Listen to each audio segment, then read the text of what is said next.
네, 경제 신들을 모시고 그분의 인사이트를 몰래 훔쳐 들어보는 신과 대화 시간. 오늘도 인사이트가 철철 넘치다 못해 흘러내리는 한 분을 모셨습니다. 네, 그래서 신과 대화 시간에 네. 이프로님 그거 하신다 그래가지고 제가 옆에 살짝 좀 강의를 들으러 왔습니다. 네, 오늘 모실 분은 무려 반올림하면 30년간 예. 네, 우리나라에서 경제 부문의 외신 기자를 역할을 해오신 유춘식 전 로이터 통신 기자, 현 프리랜서 저널리스트 겸 이코노미스트 겸 예. 블로거 겸 다양한 활동을 하고 계시는 유춘식 전 로이터 통신 기자님 모셨습니다. 어서 오세요. 네, 반갑습니다. 안녕하세요. 네, 오랜만입니다. 네. 그만 두 분이 옷을 이렇게 맞춰 입고 오신 건가요? 내가 요즘 이제 선거철이 다가와서 예. 이게 저희가 항상 이게 중립을 유지해야 하는 그런 입장에서 게스트가 약간 빨간 쪽으로 입고 오시면 저는 약간 파란 계열로. 네, 저는 두 개 섞어서 왔습니다. 네, 네. 제 자리에 보면 뭐 분홍색도 있고 초록색도 있고 다양하게 있습니다. 네, 알겠습니다. 네. 자, 오늘은 와서 그냥 재밌는 좋은 말씀 해주십사 했더니 최근에 현대경제연구원에서 보고서가 하나 나왔는데 2024년 7대 국내 트렌드라는 보고서인데 이 안에 우리나라 경제의 고민이 그냥 다 들어있더군요. 네, 우연히 봤는데 너무 좋은 내용들이 가득해가지고 이걸 그냥 버리기도 아깝고 해서 일단 블로그에 소개를 했더니 예. 반응들이 엄청 좋으시고 또 문의도 실제로 많이 오더라고요. 그래서 어떤 내용인가 봤더니 제가 무려 1994년부터 이제 로이터에서 근무를 했는데 예.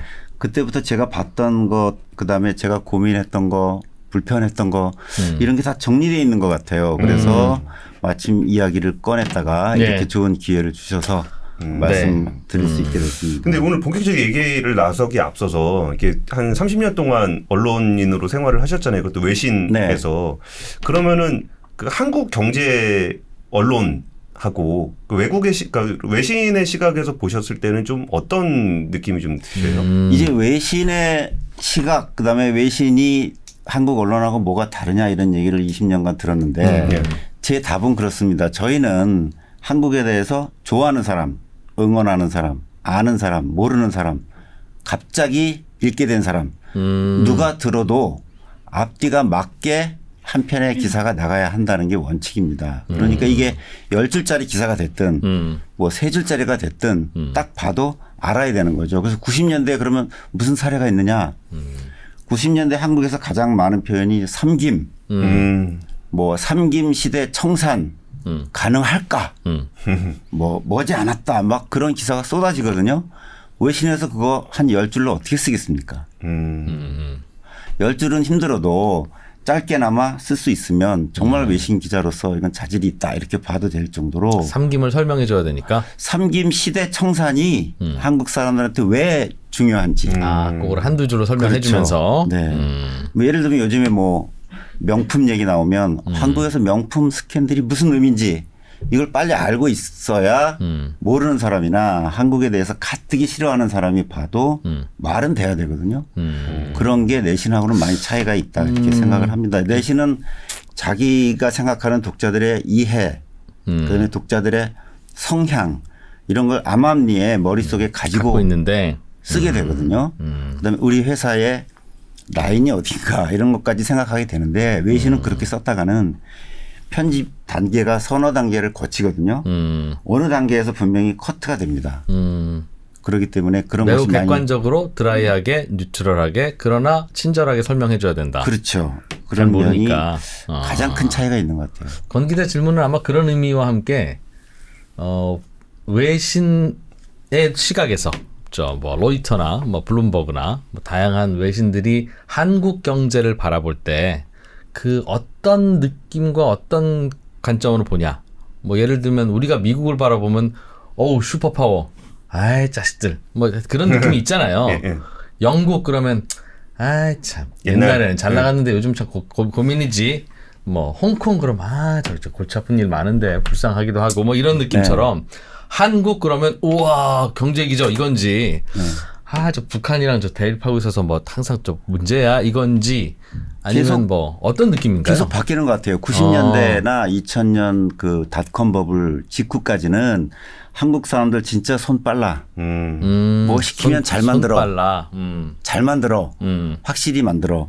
이런 인식이다가 똑똑한 베트남 느낌이었군요. 그렇죠. 그러다가 2000년 닷컴 버블을 재빨리 우리가 외환위기도 극복을 하고 그 후에 이제 디램이라든지 플래시, 낸드 이런 쪽에서 한국 이름들이 막 나오고 현대자동차도 세계적으로 좀 팔리니까 잘 만들어 이렇게 되는 거예요. 전에는 시키고 주문하는 거를 문제없이 만들어 이런 인식이다가 이후에는 뭐든지 잘해 이렇게 되다가 2000년대 중반부터 네. 뭐 약간 모범생 느낌이 들기 시작했군요. 모범생이죠. 그런데 이제 국내적으로는 약간 이상한 점이 아직도 많아.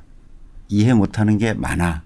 외국인이 보기에 네네. 한국의 뭐 사회가 그렇죠. 예를 들면 경제 당국자가 나와서 어떻게 하겠다라고 했는데 들을 때는 알 것 같았는데 이걸 글로 옮기거나 정리하거나 또는 한 달 있다 들여다보려고 하면 무슨 말을 했었던 건지 잘 모르는 게 있어요.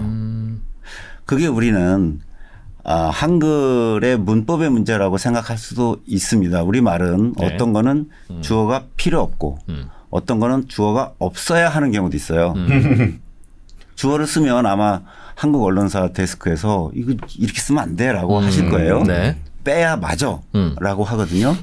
근데 영어는 그렇지 않고 그런 인식의 차이가 많이 있는 것 같고 그래서 약간 위태위태 하게 2008년을 맞았는데 그 후에 이제 싸이가 또 하나 외국 사람들의 시각을 바꾸게 된 거죠. 예를 들면 홍콩이나 홍콩의 영화 붐이나 일본의 잠깐 J-팝 이런 게 있다가 역시 예상대로 금방 꺼졌는데 한국은 그게 아닌 것 같고 우리가 못하고 있는 사이에 하고 있고 그런 인식이 많이 퍼지고 있고 최근 들어서는 이제 에코시스템이라고 하죠. 뭐가 아이템이 하나 뜨면 차 한 대 팔고 끝나는 게 아니라 이게 계속 여지를 남기는 것들 분야에서 한국이 앞서가면서 약간 두려움이나 뭐 그런 대상도 되고 있습니다. 그래서 제가 최근에 그 전에 같이 일했던 분이 호주에서 공무원을 하시는데 거기는 공무원이 이제 55세 넘어가면 약간 자유가 많대요. 시간도 뭐 재택을 하고 싶으면 재택하고.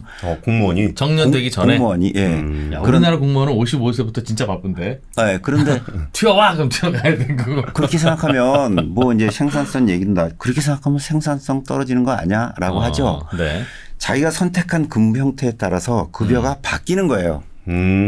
재택이면 그러니까, 월 300. 그러니까 나는 조금 받아도 좋으니까 이렇게 일할래. 그렇지. 하면 그게 통과되고 우리나라는 똑같이 받는데 덜 할래. 이런 주장이 많은 거죠. 그렇지. 그러니까 덜 할 수도 있고 네. 뭐 나이 들면 생산성 떨어질 수도 있는데 삭감을 받아들인다. 그렇죠. 근데 이분이 파타임으로 하시는 일이 뭐냐면 한국에서 그 유명해지기 전에 유명한 분들은 물론이고 K-팝 스타가 새로 이제 신인이 떴다. 한국에서 떴다 해서 신곡이 나오잖아요.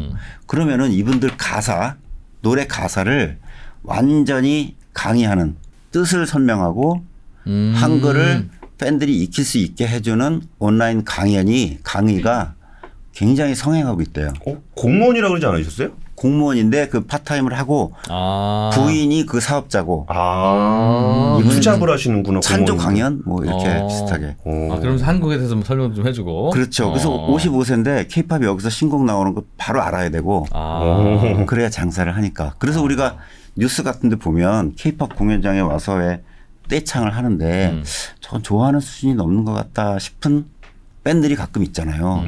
그분들이 그냥 우리가 하듯이 공책에 뭐 I have 이렇게 써서 개별적으로 외운 게 아니라 그게 산업이 이미 여러 나라에 퍼져 있대요. 한국 노래 가르치고 배우는 산업. 그렇죠. 신곡 가르치는데 대충 따라하는 게 아니라 뜻도 알고 이 단어가 나왔던 시도 소개하고 한글도 가르치고 K-팝 메가스터디 발음도 하고 그렇게 해서 그런 산업이 뜰 정도로 굉장히 한국의 지금 무언가는 에코시스템을 가지고 다닌다. 그런 차원에서 2010년대는 달라진 것 같습니다. 그리고 이제 미국발 그 공급망 재편 여기에서 한국의 역할이 엄청 중요해져 가지고 그 미국에서도 상당히 전전긍긍해하는 그런 분위기도 많이 있습니다. 뭐 의외로 꽤 대접받는 나라 느낌이네요. 그렇습니다. 우리가 원래 왜냐하면 생각하기에는 참 문제도 많고. 우리는 국내 정치적으로 많이 이제 표현을 하죠. 우리가 누구 편? 왜 미국 편 드냐? 그렇죠. 왜 중국 등거리 외교를 안 하느냐? 뭐 무슨 균형자를 왜 안 하느냐? 중국 양쪽을 다 뺏어 먹을 수 있는데 왜 한쪽에 붙냐라고 하는데 그렇지는 않고 미국 입장에서 볼 땐 사실은 제일 욕심내는 건 아마 인도인 것 같아요. 인도가 중국보다 인구도 많고 예. 또 기본적으로 영어가 모국어 비슷하게 지금 돌아가고 있고 사회 시스템도 영국식을 많이 모방하고 있으니까 인도를 자기 편으로 했으면 좋겠는데 이분들은 자치가 자유를 넘어서 그렇죠. 좀 심한 정도의 수준이고 예. 빈부격차도 많고 또 우리와는 정반대로 하부 구조는 상부 구조 화기에 따라서 천차만별로 바뀌는 나라가 인도인 것 같아요. 그러니까 우리나라는 위에 분이 항상 잘하시지만 상층부가 어떻게 하느냐에 관계없이 다른 경제 주체들이 유권자분들이 정말 정도를 가고 계셔서 나라가 거의 흔들림이 없는 편이거든요. 국제적으로 보면. 왼쪽이든 오른쪽이든 누가 집권하든 뭐 큰 그렇죠. 대체로는 큰 변화 없는 전직이 셈입니다. 뭐냐에 관계없이 뭐 제복을 입었느냐 아니냐 관계없이 유권자분들이 돈을 잘 아시고 그다음에 할 일이 뭔지를 잘 알기 때문에 큰 문제가 없는데 동남아는 정반대인 것 같아요. 이제 예를 들면 이제 필리핀 같은 경우에 70년대 초까지는 아시아에서 넘버 1, 2 이렇게 그렇죠. 갔다가 또 상층부가 조금 삐끗하면 한 7걸음 뒤로 갔다가 필리핀이 그랬어요. 네, 또 잘하면 한 6걸음 앞으로 갔다가 이렇게 약간 이제 그 미싱에서 오바로크 친다고 하듯이 왔다 갔다 하면서 하는 사이에 제자리인 거예요. 필리핀 보시면 그 정부가 어떤 스탠스냐에 따라서 후퇴가 상부 강하기도 하부를 볼 하다. 때, 뭐 그건 이념도 있고 학자들도 있고 상부가 어떻게 하느냐에 따라서 그래서 인도도 약간 그런 것 같고 미국 입장에서 보면 뭐를 해줄게 하면 우린 그런 거 필요 없어 하면서 막 그러다가 또 어떤 때는 아주 사소한 것 같은데 이거 놔줘 이러기도 하고 우리가 대한민국이 인도가 미국에 네. 그래서 장기적으로 플래닝 하는 데는 좀 어려움을 겪는 것 같습니다. 그다음에 호주가 쿼드해서 이제 호주가 아시아에서 인도 다음으로 미국이 기대하는데 호주는 굉장히 미국의 맹방이잖아요. 맹방인데 호주가 메카리가 없어요. 메카리가 없고 중국에서 원재료를 거의 100% 가져와야 하는 입장이고 또 어떤 때는 영국식 사고방식을 보이다가 어떤 때는 또 우리는 아시아야 이러다가 그다음에 우리는 섬나라야 또 이러다가 미국 입장에서 보기엔 그런 와중에 이제 그 트랙 리코드도 있고 과거에 입증된 사례도 있고 앞으로 상당 기간 뭐 최소한 뭐 몇십 년 이상은 혈맹일 수밖에 없는 남한이 무기라든지 에코시스템 관리하는 능력이라든지 그다음에 어떤 1등 경제를 따라잡는 이런 능력이라든지 다 입증이 된 한국이 있으니까 한국은 솔직히 말해서 뭐 어느 계열이 어느 성향의 정치권이 집권해도 큰 트랙에 그럼요. 벗어남은 없다. 네. 그래서 외국에서 보면 이거 일당 국가 아니야라고 할 정도로 차이를 잘 몰라요. 한국은 특별하게 정권이 바뀌면서 흔들리는 것 같지가 않으니까. 우리는 뭐 하늘이 무너지는 것 같지만 이쪽 진영에서 그렇죠. 찌지되면 빨간색이 하늘 무너진다고 그렇죠. 그러고 경이 되면 파란색이 죽으려고 그러고. 그렇게 얘기를 하는데 외국에서는 바뀌었어 이럴 정도로 왜냐하면 가만히 보시면 경제정책의 근간은 이제 옛날 기획재정부 재경원 뭐 그쪽이 아직도 잡고 있고 우리나라 어떤 정부가 들어와도 성장 포기해라는 정부는 없잖아요. 그렇죠. 근데 사실 저희 말씀이 그러니까 경제 기자 계속 하다 보면은 사실은 경제 기조는 정권이 어느 정권이냐에 상관없이 쭉 가긴 가요. 약간의 뭐 속도 차이, 방법 차이가 좀 있긴 한데 근데 말씀 들으면서 제가 느꼈던 게 오늘 얘기가 되게 우울할 거라는 생각이 좀 들었었거든요. 우리나라의 어떤 구조적인 어려움 이런 얘기들이 좀 나올 오늘 것 같은데 소개해 주신다는 모티브가 된 이 보고서가 원래 그거잖아요. 근데 말씀 들어보니까 잘하면 마지막에는 뭔가 희망을 찾을 수 있을 것 같은 느낌. 그러니까 우리가 보기에는 답답하긴 한데 예. 글로벌리 보기에는 상대적으로 그래도 코리아만한 나라도 찾기 쉽지 않아. 뭐 그런 얘기 같아요. 지금 권 기자님 표현 중에서 우울이라는 말을 하셨는데요. 예. 우울이라는 단어를 우리가 잘못 알고 있는 게 우울이라는 얘기를 하시는 분들은 궁극적으로 살고 싶은 거거든요. 살고 싶지 않은 분은 나 우울해라고 안 해요. 그래서 기왕 포기했으니.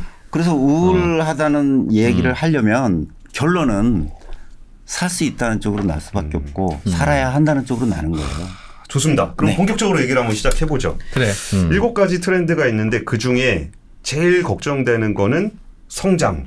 아니 미국이 성장률이 거의 3% 이렇게 나오는데 우리나라는 뭐 1.4 뭐 그러고 있어요. 이러고 있어요. 1.4가 찾아보니까 우리 그 6.25 전쟁 이후에 위기 때를 빼고 리만 사태라든지 그럼 위기 때 빼고는 최저더라고요. 최소한 이건 대학 학점 정도는 해야 됩니다. 학점이 1.4라는 느낌인 거야. 그러니까 3점 몇은 나와야지 그래도. 그 저는 더 걱정되는 게 외환위기, 금융위기, 코로나 위기예요. 지금은 위기가 아니잖아요. 네. 위기가 아닌데 1.4요. 그래서 이 잠재 성장률 이렇게 쭉 보여주는데 잠재 성장률이 뭐 인플레를 유발하지 이렇게 설명하지 않고 제가 쉽게 설명하자면 경제 주체 있잖아요. 정부, 가계, 기업. 이 정부 경제 주체들이 내가 가진 상황에서 최선을 다해서 예. 이뤄낼 수 있는 성장률이 잠재 성장률이다 이렇게 보시면 밤새거나 무리하지는 않고. 그렇죠. 뭐 그러나 네. 이제 뭐 게으르지도 않고. 네. 우리가 가진 환경에서 별일 없으면. 최선을 다하면 이룰 수 있는 게 여기 보시면 80년대 10% 육박, 90년대 7% 뭐 쭉쭉 내려와서 지금 2.2%라는 게 이제 현대경제연구원에서 추정을 한 겁니다. 예. 이건 선진국 되면 대체로 내려오는 거죠? 선진국 때문에 내려오는데 다음 그림을 보니까 라는 말을 하게 되는데 두 개가 있어요. 왼쪽은 실질 성장률이에요. 그러니까 인플레를 뺀 거죠. 예. 그럼 우리가 뭐 다 알듯이 지금 말씀하셨다시피 선진국 되면서 점점 내려오는 거 아니야?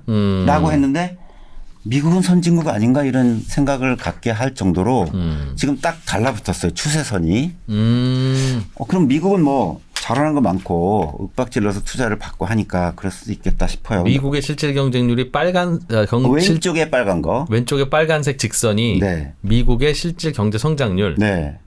파란색이 파란 게 한국. 한국의 실질 경제 성장률인데 고소득 국가니까 내려오는 게 맞는다는 얘기도 약간 의문을 갖게 할 정도로 그쵸. 완만하게 가고 있거든요.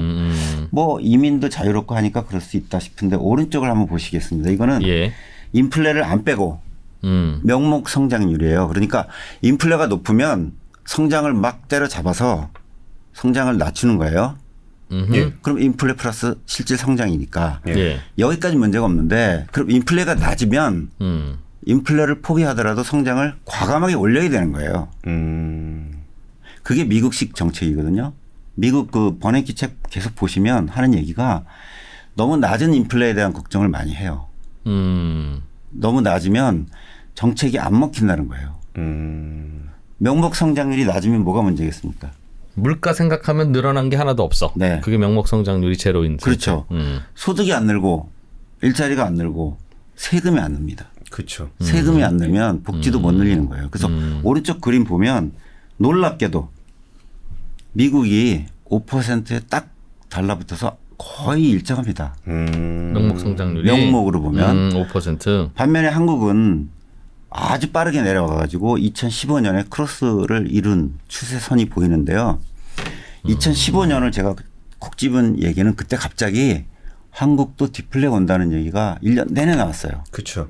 그래가지고 부동산 규제 완화하고 막 난리를 떨었거든요. 왜 그런가 싶었어요. 근데 아마 학자분들은 이런 걸 보신 것 같아요. 그다음에 우리가 이제 디플레 인플레 하면 CPI를 보잖아요. 물가. 예. 물가 지수를 보는데 여기 명목 성장률은 물가를 더하는 게 아니고요. GDP 디플레이터를 더하는 거예요. 그런데 지난해하고 올해 뭐 장바구니 물가가 높아서 못 사겠다. 그다음에 뉴스를 딱 틀면 이제 살 게 없어요. 뭐 이러잖아요. 네. 근데 우리나라 GDP 디플레이터가 올해 얼마인지 혹시 감이 오시나요? 그러니까 GDP 디플레이터에 대해서 좀 설명을 좀 해주고 가셔야 될 것 같아요. 뭔지도 모르겠습니다. 그러니까 GDP라는 거는 경제 활동을 하면서 부가가치를 만들어내는 거를 네. 원가 빼고 최종가 그렇죠. 그걸 금액으로 나타낸 부가가치 거죠. 더하는 거잖아요. 네. 예. 이 기여도에 따라서 물가를 비중을 둬서 계산을 하는 거예요. 물가를. 그러니까 GDP에 기여를 안 하는 거는 물가가 100% 올라도 기여를 0%로 잡고. GDP를 기여를 안 하는 게 예를 들면 어떤 게 있습니까? 뭐 무급 가족 봉사자 가사노동. 임금도 안 받고 가사노동인데 부가가치로 경제활동 계산이 같은 걸 하기는 하지만 본인들은 뭔가 하는데 어. GDP에 도움이 안 되는 분들 있잖아요. 뭐 네. 자기가 먹는 거 정도 번다든지 하면 부가가치가 없겠죠. 그래서 미국의 뭐 PCE 물가라고 하잖아요. 개인 네. 소비 지출 네. 물가. 네. 이거를 CPI보다 더 중요시 많이 하는데 비슷한 개념입니다. 소비하는 빈도에 맞춰서 재는 건데 이거는 GDP에 기여하는 비중대로 이제 계산을 해봤더니 올해 제가 계산하니까 1.6%. 물가는 소비하는 비율대로 계산한 거고 그렇죠. GDP 디플레이터는 물가 상승률과 개념이 비슷하긴 한데 GDP 개념으로. GDP에 기여를 많이 하는 비중을 반영해서 계산한 그렇죠. 상승률. 그러면 미국식으로 얘기하면 지금 우리는 부양에 나서야 되는 거예요. 부양에 안 나서면 어떻게 되느냐. 명목 성장률이 계속 떨어지는 거죠. 그래서 이거는 제가 버냉키가 책에서 그러더라고요. 그 한때는 연준에서도 명목 성장률 목표제로 가야 되는 거 아니냐라고 얘기를 했대요. 왜냐하면 무슨 원칙 하지만 명목 성장률이 연준은 일자리를 중요시 하잖아요. 예. 그래서 명목 성장률이 일자리에 관계가 크더라. 그런 결론을 가지고 명목 성장률 이야기를 했답니다. 그래서 걔네들 보면 이제 5% 명목 성장률을 기준으로 보고 명목 성장률이 5%는 돼야 네. 그러니까 물가구 자시구 간에 하여튼 작년보다는 5% 늘어난 뭔가를 생산해야 금액으로 따질 네, 때 일자리가 유지가 된다. 이렇게 본다고 하더라고요. 근데 물가는 5%보다 낮은 네. 그러니 그만큼은 남는 거. 네. 근데 실질로 남는 건데. 부양을 해도 된다. 또는 부양을 해야 한다. 이렇게 보는 건데 우리나라는 이제 뭐 거기에 여러 가지가 붙습니다. 우리는 아파트 물가제 올려야 되는 금리를 내려야 되는데 아파트가 지금 걱정이다. 예. 장바구니 물가 걱정이다. 정치권의 입김이 또 걱정이다. 너무 고려를 많이 하는 것 같은 생각이 들어서 제가 이 그림을 준비를 해왔습니다. 그러니까 오른쪽 그림에서 알려주는 결론은 뭡니까? 우리나라 파란색이. 우리나라도 낮은 인플레이션 일변도로 가서는 위험하다. 그러다가는 자칫하면 성장 디플레가 온다는 거죠. 우리나라 현재 네. 상황이. 네. 디플레가 오면 문제는 백약이 무효해지는 정말 독약을 써야만 하는 우리가 일본처럼 극약 처방은 언제 씁니까? 이거 죽어도 좋으니 한번 써보자 하는 게 극약 아니겠습니까? 그렇죠. 네. 그 지경이 되면 우리가 항암 치료 하듯이 그 지경이 되면 뭔가 잃는 게 많은 거죠. 하나를 얻기 위해서 잃는 게 한 8, 90, 100을 얻기 위해서 8, 90을 잃는 걸 감수하는 거죠. 저 오른쪽 파란색 그림에서 지금 현재 우리나라는 대략 한 3%, 2.5 정도 가리키고 있는 것 같은데 2% 정도. 네. 저게 명목 성장률인데 물가보다는 저게 높아야 된다 그 말씀인 거예요? 명목 성장률이 너무 급격히 낮아지면 위험하다. 아까 말했던 GDP 디플레이터보다는 높아야 된다? 네. 그래서 GDP 디플레이터보다 낮으면 실질로 마이너스가 나오는 거잖아요. 디플레 조짐이 나오는 그러니까 거니까. 거기에 너무 붙으면 GDP 디플레이터 추세를 보고 성장률 추세를 보고 이게 붙어버리면 디플레 위험이 있다 이렇게 봐야 된다고 저는 생각을 합니다. 그럼 어떻게 해야 되는 거예요? 전 왜 다음에 어떻게로 가면 어떨까요? 그렇죠. 네. 왜 저렇게 됐어요? 인구죠. 네. 인구와 그다음에 부가가치의 증가가 이제 한계에 온 게 아닌가라는 생각을 하게 됩니다. 한계라는 거는 뭐냐면 우리가 1시간 일할 때보다 2시간 일하면 만들어내는 가치가 더 늘어나죠. 그렇죠. 그게 어느 단계에 가면 한계가 오는데 한국도 어느 일정하게 한계에 다다른 게 아닌가 싶습니다. 그래서 제가 오늘 아침에 이제 출근하면서 주차를 하는데 제가 항상 고민했던 게 그거예요. 우리나라 그 무슨 마트와 미국계 그 할인 양판점 월마트 미국 기업 코스트코. 월마트 말씀하시면 상당히 연식이 나오는 거고. 한국에. 코스트코 가보면 우리가 딱 느끼는 게 하나가 뭐냐면 코스트코는 되게 불편함을 느끼게 해요. 그렇죠. 주차 관리 안 해줍니다. 소비자끼리 고객끼리 부딪혀가지고 싸우든 엉뚱한 방향으로 가서 떡이 되든 누가 와서 뭐 안 해주거든요. 물건도 안 찾아주잖아요. 그다음에 계산하시는 그 카운터의 직원분들도 보면 이리저리 뛰면서 한 분은 뭐 결제하고 키를 한 답을 들고 다니면서 막 하거든요. 그다음에 또 우리가 다 산 다음에 영수증 또 보여줘. 나가라는 일방 통행으로 나가야 돼. 불편하잖아요. 우리나라는 어떻습니까? 뭐 멋진 잠바 입은 청년들이 와서 주차 관리 이쪽으로 가세요, 저쪽으로 가세요. 예. 다 해줘요. 또 한쪽에서 뭐 세차도 해줘요. 뭐 자리가 없으면 뭐 옆에 빌딩에 또 빌려가지고 은행이지만 우리 여기 대도 됩니다. 예. 안내를 해줘요. 제가 드는 궁금증은 이분들의 임금은 누가 주나? 그 둘 차이. 이쪽이 임금이 더 많이 들 거 아니에요. 그렇죠. 이분들의 임금을 누가 줄 것이냐? 이 회사가 줄 거 아니에요. 네. 그렇죠. 예. 그럼 이 원가를 어디서 뽑을까? 소비자한테 뽑겠죠. 그렇죠. 예. 마진을 줄여야죠. 예. 그 뒤집으면 어떻게 되죠? 뒤집으면 이 원가만큼을 소비자한테 돌려주는구나. 코스트코는 거꾸로. 코스트코는. 네. 그러니까 사는 사람들은 신뢰가 약간 가는 거죠. 싸다는 네. 신뢰가 가는 거죠.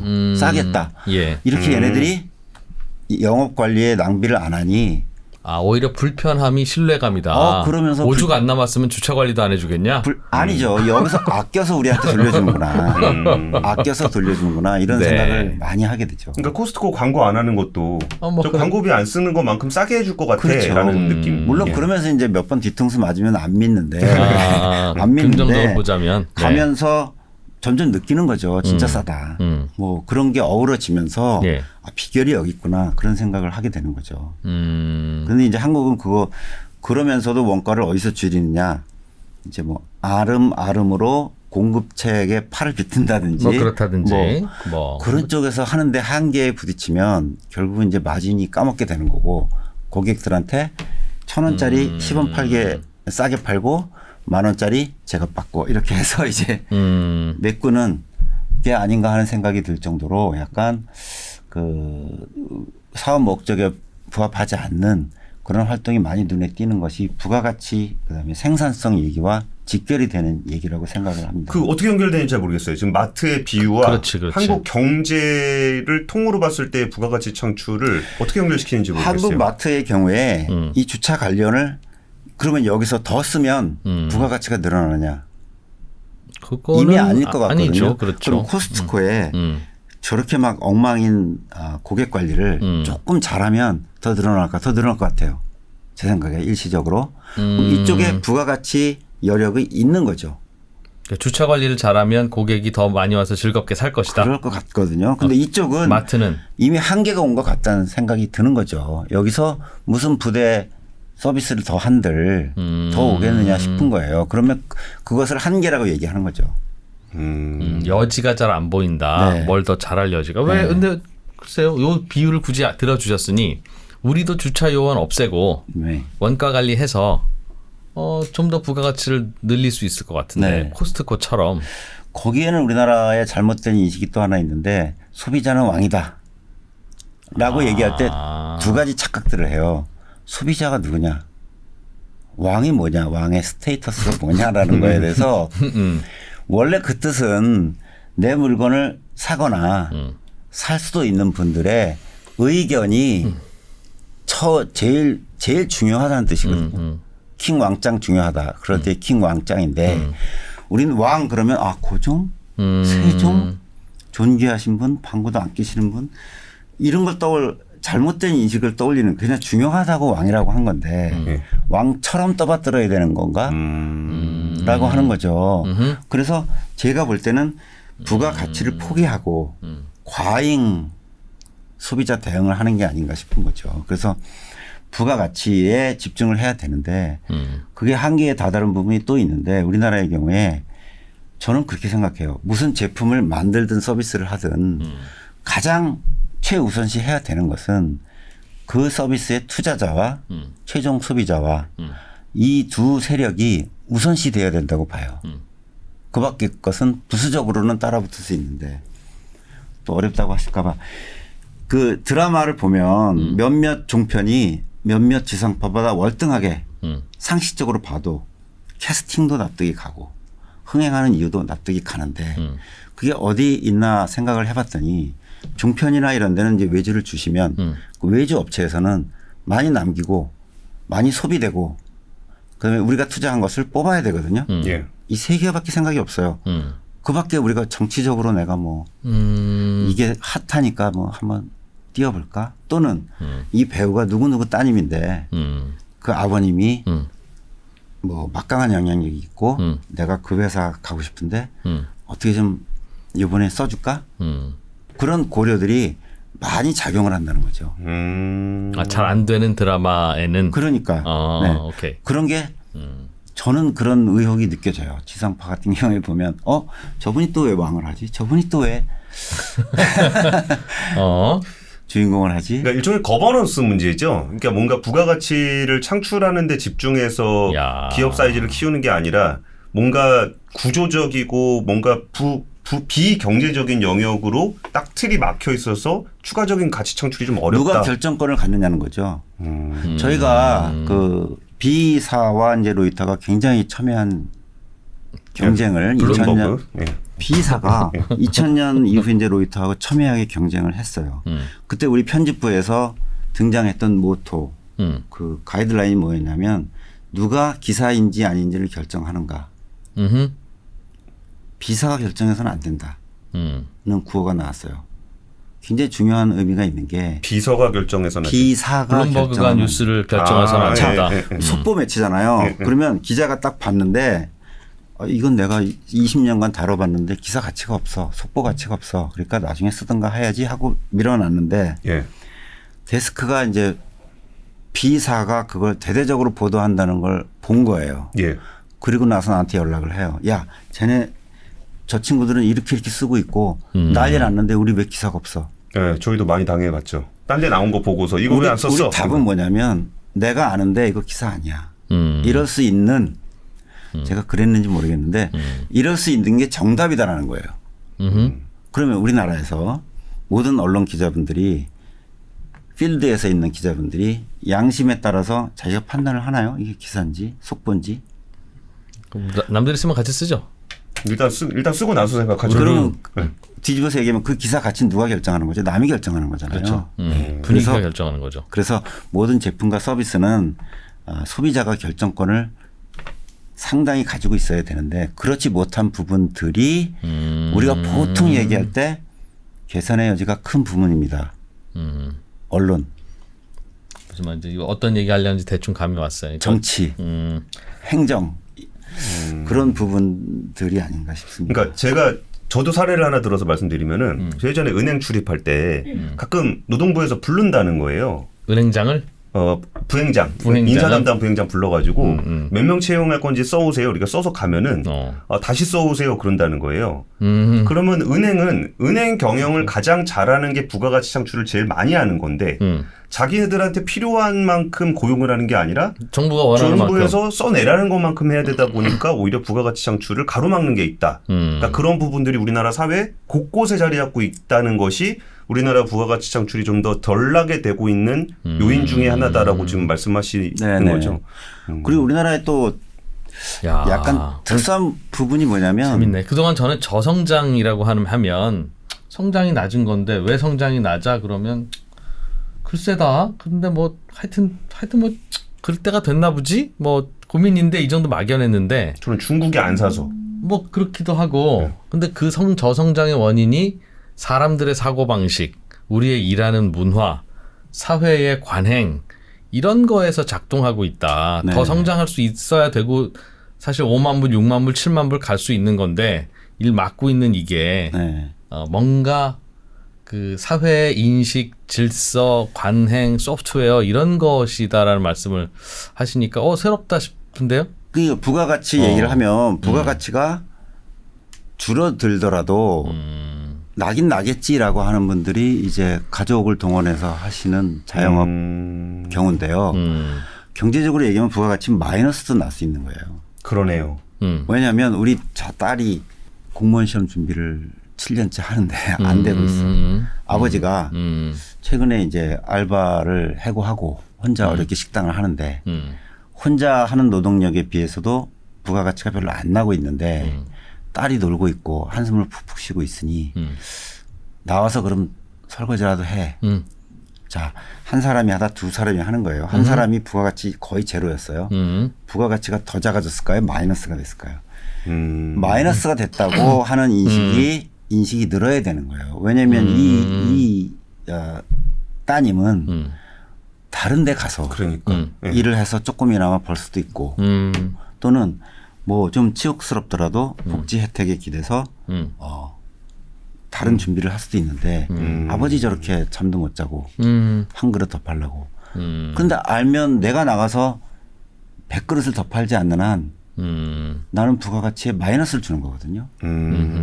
그런 인식이 좀 퍼져야 되는 게 맞다고 봅니다. 근데 아까 전에 말씀하셨던 거랑 또 갑자기 연결해서 생각이 났는데 그러니까 마트라는 곳이 부가가치 창출을 어떻게 할 것이냐라는 거는 소비자들이 물건을 사고 뭐 이런 데서 나오는 건데 네. 예를 들어서 주차 관리를 잘하는 것이 마트의 부가가치 창출이냐라고 본다면은 아닐 수도 있는 거잖아요. 그렇죠. 그러니까 원래는 그게 아니라는 거를 아마 CFO 분이나 재무팀이라든지 다 아실 거예요. 그러면 그 알고 있는 얘기를 위에 왜 보고를 못 하고 있을까요? 근데 소비자 민원으로 오면은 혼나니까. 그러네. 저는 그게 우리나라의 그 가버넌스 문제의 폐해라고 봅니다. 다 아는데 보고가 안 되고 있어요. 그래서 우리나라에 보면 저도 잠깐 컨설팅 업체에 있었는데 컨설팅 회사들이 뭐 재벌이나 오너한테 주는 보고서 내용 중에 상당 부분은요. 직원들이 써준다면서요? 다 아는 얘기거나. 이거 회장님한테 이 얘기 좀 해줘요. 내가 얘기하면 안 믿어. 직원들도 다 아는 얘기인데 보고가 안 되고 있는 얘기들. 그런 것만 모아서 해도 오너분들은 나 처음 듣는 얘기를 하면서 막 무릎을 치고 그다음에 이제 실행을 안 하지만 무릎을 치고 하는 내용이 많아요. 거기 막고 있는 게 가장 큰 지금 우리나라 재벌 체제 문제 중에 하나인 것 같아요. 그러니까 심기를 거스르고 싶지 않은 분들이 게이트를 차지하고 있으니까 게이트만 딱 막으면 못 올라가는 거죠. 그래서 그거에 정반대되는 제가 깜짝 놀랄 정도의 게이트가 없는 회사는 머스크였던 것 같아요. 일론 머스크 책에서 제가 느낀 점은 그거 하나예요. 회사 안에 구접 실현 다른 것들이 없다? 그렇죠. 그게 좋으냐는 별개입니다. 그게 좋거나 인간적이냐 뭐 노동 권리에 침해가 안 되느냐 그건 별개의 논리고 우리나라 시스템에 정반대되는 것이 그런 시스템이다. 이렇게 보시면 그 책을 한번 보시면 좀 자연스럽게 지금 얘기하셨던 그게 무엇인가. 그러니까 결국은 우리가 아까 왜를 했으니까 그럼 어떻게 이 부분을 개선할 수 있을까에 대한 얘기를 머스크랑 연결해서 좀 해주시면 좋을 것 같아요. 이 그림이 갑자기 튀어나왔는데요. 제가 한 20년 동안 한국 사회를 어떻게 좀 그림으로 막 내가 얘기를 해도 나 바빠. 어려워. 개소리 하지 마. 너만 아는 거 아니야. 그래서 그림으로 내가 표현하면 좀 이해가 쉽겠다 싶어서 그려봤어요. 예. 세 개입니다. 딱 많지도 않고. 맨 왼쪽 게 현재 우리나라의 대부분의 공공기관이나 이제 재벌 기업들의 구조라고 저는 생각을 하는 거예요. 맨 밑에는 이제 급여 수준이 맨 밑이고 맨 위가 급여 수준이나 혜택이 제일 많은 층이에요.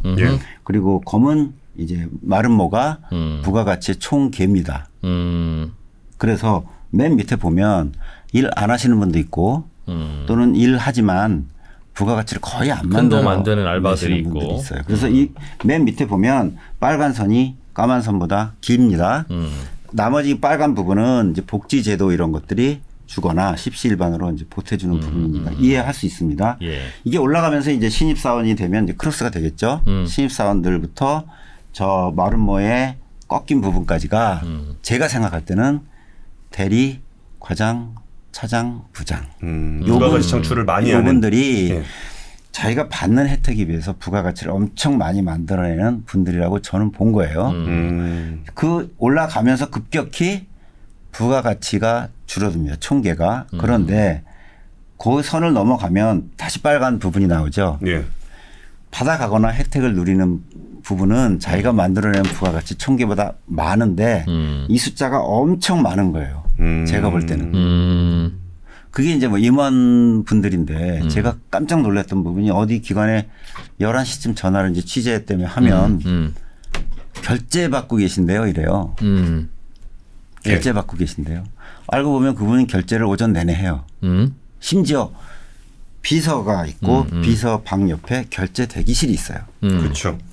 결제 받으러 온 분들도 아주 하급 직원분들이 아닙니다. 이분들 고액 연봉 받는 분들이 결제 자기 순서 기다리느라고 그 방에 앉아서 이제 뭐 이런저런 아들 얘기부터 정치 얘기까지 하고 있죠. 그래서 11시까지 이제 결제를 다 마치시면 이분이 딱 일어나서 점심 먹으러 가시죠. 점심 약속이 있다면서 나가십니다. 그리고 이제 오후에 2시, 3시쯤 오시죠. 그럼 이제 양치를 또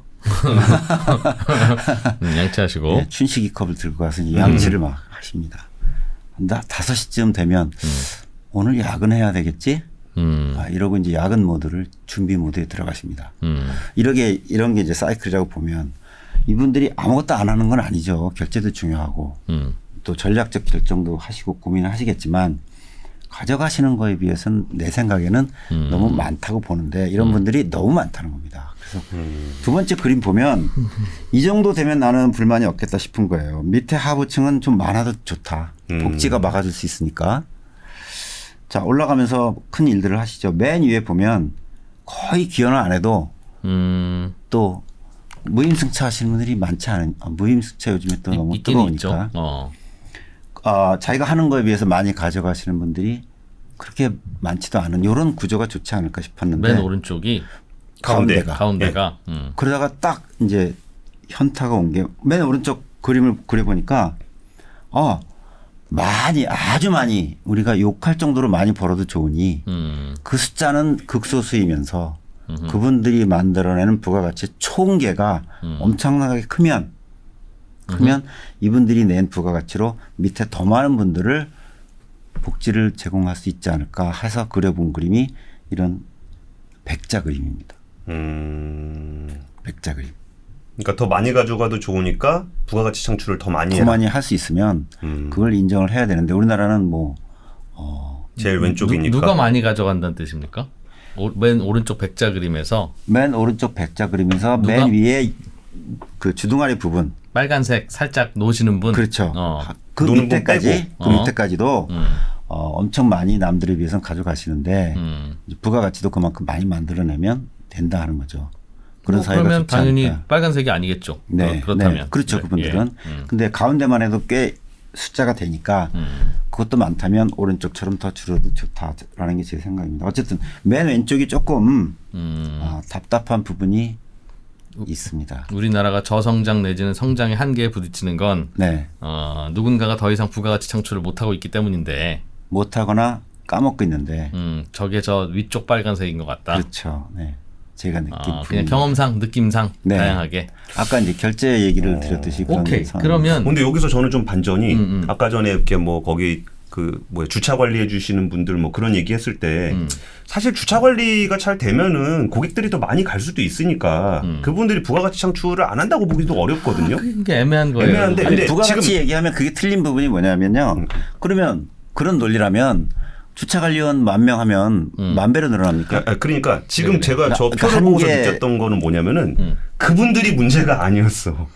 그렇죠. 그래서 이렇게 오늘 얘기가 제가 약간 생각해 볼 거리가 있는 게 그러니까 우리나라가 저성장이고 뭔가 성장이 잘 안 되는 이유는 마트로 계산하면 주차요원을 줄이고 그 주차요원의 비용이나 혹은 주차요원을 다른 쪽 예를 들면 더 싼 물건을 찾아다니게 한다든가 네. 뭐 그런 식으로 활용을 하면 당연히 마트의 부가가치가 높아지는데 네. 우리나라의 문화는 이놈의 마트에 주차 요원도 없어 이것들 장사 안 하려고 작정을 했구만.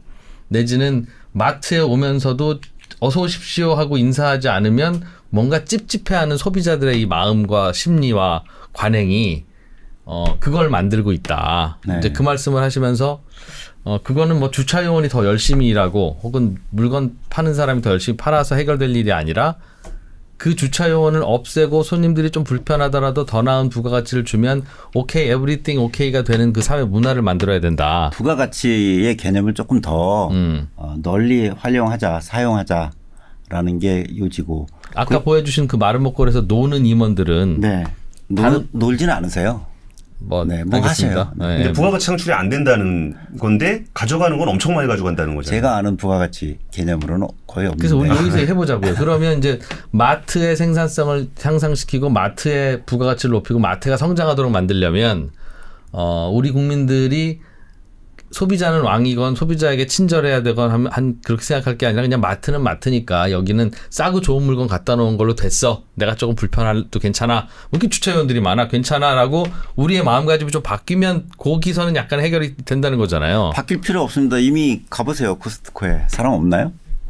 안 바뀌어도 좋아요. 사실 그렇죠. 근데 다만 이제 비교하려고 하는 얘기고 이쪽이 왜 그렇게 불편한데도 그러니까 이쪽에 익숙하신 분들이 한국식 그 스타일에 익숙하신 분들이 볼 때는 저 친구는 저렇게 불편한데 왜 가지라고 한다면 저처럼 설명을 하겠다 그런 이해돼요. 이야기죠. 그러면 아까 피라미드 같은 그에서 위쪽에 노는 분들은 말씀하신 대로 저 노네 싶으면 벌써 정리되어 있어야 되는 건데 네. 우리나라에 무엇 때문에 저 이른바 군살이면 군살 뭐 저게 계속 기업마다 남아 있을까요? 거버넌스죠. 아까 얘기했듯이 이렇습니다. 유춘식이라는 사람이 이런 그림을 가져왔는데 재밌습니다라고 윗분에 지속적으로 수년간 이야기를 하면 되겠죠. 안 하고 있겠죠. 왜냐하면 그 정리 대상이 누굽니까? 자기인데요. 임원 줄이자는 얘기를 제안을 임원들이 할 수가 없다. 어느 단계에서는 임원이 패스를 시켜야 올라가는 거잖아요. 보고가. 그거 하겠습니까? 그게 우리나라 그 오너십과 가버닝 이 구조가 너무 잘못돼 있다. 잘려 있다. 의사소통이 잘 안 되고 있다라고 보는 거죠. 그다음에 이제 오너 얘기를 하셔서 또 답답한 얘기를 하나. 기업들의 오너는 누구일까요? 하는 문제가 요즘에 오너가 반드시 CEO냐 그럴 필요는 없고 그다음에 자본주의에서 오너는 주주입니다. 너도 오너 나도 오너인 거죠. 그렇죠. 내가 더 많이 가진 오너고 네가 덜 가진 오너. 근데 요즘에는 그룹으로 얘기하면 1인 오너가 50% 이상 가진 경우가 드무니까 예. 뭐 최소한 상장을 하려면 대부분 내가 작은 오너죠. 그런데 우리나라는 뭐 오너 리스크, 오너 체제, 오너 손주, 오너라고 얘기할 때 오너는 주주를 얘기하는 게 아니잖아요. 그래서 그게 뭐가 문제냐. 저는 그게 코리아 디스카운트의 시작이다 끝이라고 보는 겁니다. 그래서 그림을 하나 뭐 가져왔는데요. 한참 정리를 해봤습니다. 2000년대 이후에 보면 코스피가 150% 올라갔어요. 올랐고, 예. 그런데 전국 아파트 지수라면 잘 나가는 아파트, 못 나가는 아파트 다 합친 거예요. 예. 전국 아파트 가격이 210% 올랐어요. 서울 아파트 가격은 307% 올랐어요. 코스피 150%. 그게 어느 정도냐면 짜장면 값이 150% 올랐어요. 아까 뭐 짜장면 사면 되네 하듯이. 그러니까 주식보다는 짜장면 사는 게 비슷하네. 자, 이런 상황에서 한국은 아파트 공화국이냐. 아파트 투기꾼 때문에 못 살겠다. 이런 얘기 해봐야 뭐 그러면서도 자기는 또 아파트를 사겠죠. 이 그림만 보면. 그러면 코스피가 왜 이렇게 못 오르느냐. 다시 그 얘기입니다. 예, 오너 대접을 못 받고 있는 나라가 우리나라가 아닌가 싶어서 그것이 코리아 디스카운트의 시작이고 끝이다. 북한 문제 더 이상 아닙니다. 왜냐하면 북한이 한국에 그렇게 치명적인 위협은 아닌 걸로 최근 점점 더 이제 인식이 바뀌고 있기 때문에 또는 그렇더라도 북한은 해지가 가능한 리스크로 점점 바뀌고 있기 때문에 예. 북한 문제가 코리아 디스카운트라고 주장하신다면 다른 걸 숨기고 싶거나 다른 얘기를 하고 싶지 않은 분들이 아닐까 싶습니다. 그래서 그러니까 기업의 상장회사의 경영진은 주주가치 제고를 위해서 일을 해야 되는 게 본질적인 부가가치 창출이라고 한다면 거기서 다른 요인들로 인해서 자기가 해야 될 일을 마이너스를 시켜버린다는 거죠. 그렇죠. 그러다 보니까 코스피가 안 올라가는 것이 그 자체로 보여주고 있는 그렇죠. 거라고. 근데 이제 지난주에 제가 어떤 사교 북한 관련 사교 모임에 나갔었는데 거기 그 성대 대학원 부원장님이 이제 인도계 미국인이시더라고요. 그러면서 한국에서 왜 그렇게 오너 개념이 안 바뀌냐. 그래서 제가 갑자기 생각을 해보니까 우리나라에 보면 M&A가 거의 적대적인 M&A가 거의 없어요. 예. 심지어는 당국이 나서서 이걸 막아주는 게 아닌가 싶을 정도의 그런 경우도 있죠. 예, 유권 해석이 나오고 비협조가 나오고 그런 경우가 많이 있거든요. 왜 그런가 생각했더니 아마 산업화 초기에 지도자가 우리나라 군인들이었잖아요. 근데 적대적 M&A는 호스타일, 영어로 호스타일이고 한문으로도 적대적이잖아요. 군인들이 싫어하는 게 적입니다. 묻자고 한 얘기지만 그분들이 볼 때는 적대적인 건 비정상적이고 네거티브한 걸로 받지 않았나 싶어요. 그치. 윤리적이지 않은 거죠. 네. 예.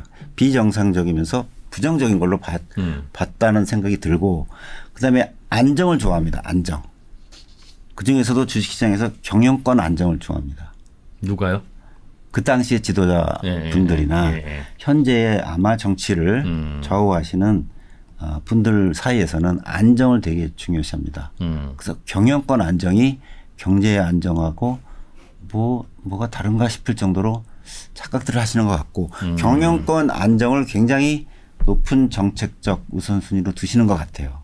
그래서 경영권이 흔들리는 거 뭐든지 흔들리는 거 되게 안 좋아하시는 경향이 있습니다. 그래서 외환시장 기사를 보시면 이제 환율이 급등하면 우리는 환율 불안이라고 합니다.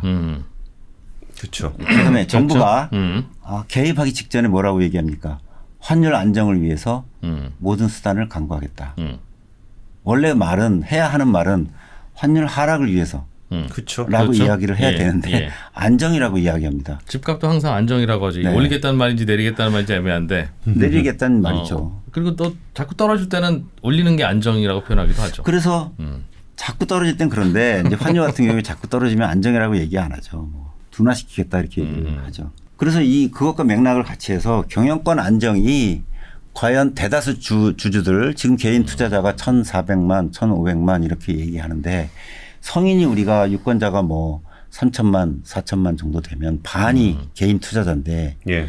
그러면 뭐 전업주부나 아니면 뭐 소득이 없는 분들 빼면 거의 대부분의 그 신문 정도 보시는 분들은 주식 투자를 하시는데 이분들이 주인인데 이분들이 주인 행사를 하면 불안정한 거고 나머지 몇 분이 경영권까지 행사하면 안정인지를 되물어야 한다는 거죠. 이 부분에 인식만 바뀌어도 아마 코스피의 그 디스카운트 문제는 많이 해결이 될 거라고 봅니다. 근데 우리나라는 재벌 오너에 대해서 뭐라고 공격하는 거에 대해서는 대체로 올소라고 하는데 그 공격을 외국계 사모펀드가 하면 그때는 또 전 국민이 재벌 편을 들면서 똘똘 뭉쳐서 네. 사모펀드는 나쁜 놈들 단기 이익을 추구하고 그래서 저놈들은 물리쳐야 돼. 외침을 막자가 돼버리니까. 네. 그러니까 뭔가 이제 이상한 거 아닙니까? 우리가 남이가 그거죠. 우리가 이 공자 논리 중에서 잘못 가져온 게 저는 가족 개념. 가족. 사회도 가족이고 국가도 가족이고. 저 사람이 우리끼리 있을 땐 자, 집안을 놓고 보면 탕아 아주 개망난 형이 있어요. 그 웬만한 집안 같은 경우에는 우리끼리 있을 때는 형 막 말도 놓다가 너 막 이랬다가 욕도 하다가 근데 그분이 옆집에 공격을 받아요.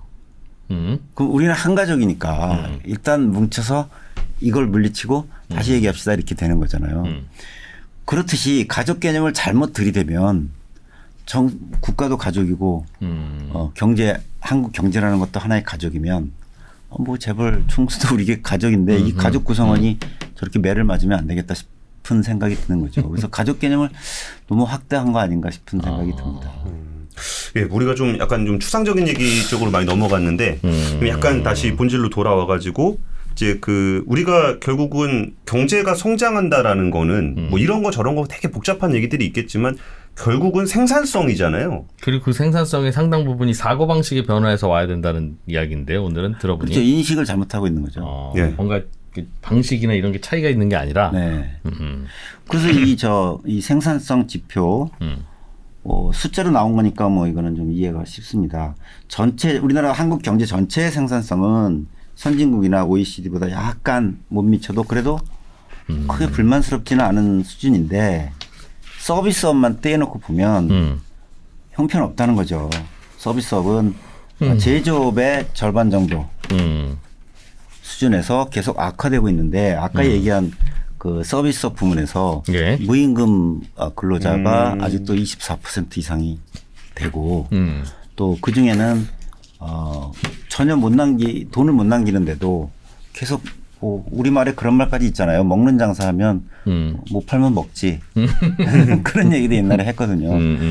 그런데 그게 아니고 부가가치를 못 만들어내면 국가로서도 이걸 어떤 식으로든 대처를 해야 되는데 그러면 이제 왜 다 알거든요. 이거 뭐 2000년대부터 나온 얘기인데 왜 이걸 정책적으로 대응을 못 하느냐. 그 서비스업 생산성이 낮은 상황을. 네. 왜 못 하느냐 생각을 해보니까 인구수 결국 표수. 예. 표수를 보면 비임금 근로자가 24%라고 했죠.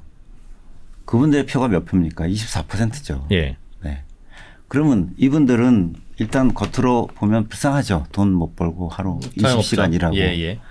그러나 부가가치를 얘기하면 바꿔줘야 되는 문을 닫게 하거나 전직을 하게 하거나 해야 맞는데 표를 보니까 이분들이 24%나 가지고 있어요.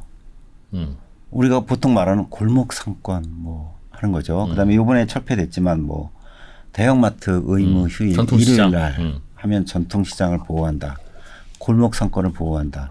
예전에 이제 뭐 구멍가게라고 얘기한 조그만 그 슈퍼 같은 것들 있을 때 재벌 편의점이 문을 열려면 뭐 규제를 엄청 했어요. 골목 상권 보호를 위해서. 그렇죠. 지금 골목 상권이 그런 골목 상점들이 남았나요? 그래서 거의 편의점으로 다 없죠, 바뀌었죠. 뭐 이제. 네. 본인들이 그 자발적으로 본인 선택에 의해서 바뀌었잖아요. 그러기까지 몇십 년 그 돈 다 어디 간 거죠? 그 돈이 국가 경제에 이바지했나요? 부가가치를 얼마나 만들어냈을까요? 그분들 보호한다는 명분으로 지급된 돈. 그 돈이 그러면 그분들을 보호했나? 그도저도 아니면 경제 부가가치에 기여를 했나? 못했다는 게 이런 생산성 비교에서 나오는 거죠. 결국 닫을 문이었으면 빨리빨리 닫게 하고. 안 되면 네 그거는 누가 판단해야 되냐면 은행이나 이제 채권자가 해야 되는데 우리나라 은행은 판단을 이제 어딘가에 물어봐서 하시는 경향이 있어서 그렇죠. 그건 문제겠습니다만은 은행이 봐서 이분 대출이 지금 1,000만 원이 잔액이 있는데 가서 탐방을 해보니 재무제표를 받아보니 도저히 이분은 100년간 장사해도 이거 갚을 만큼 못 벌 것 같아.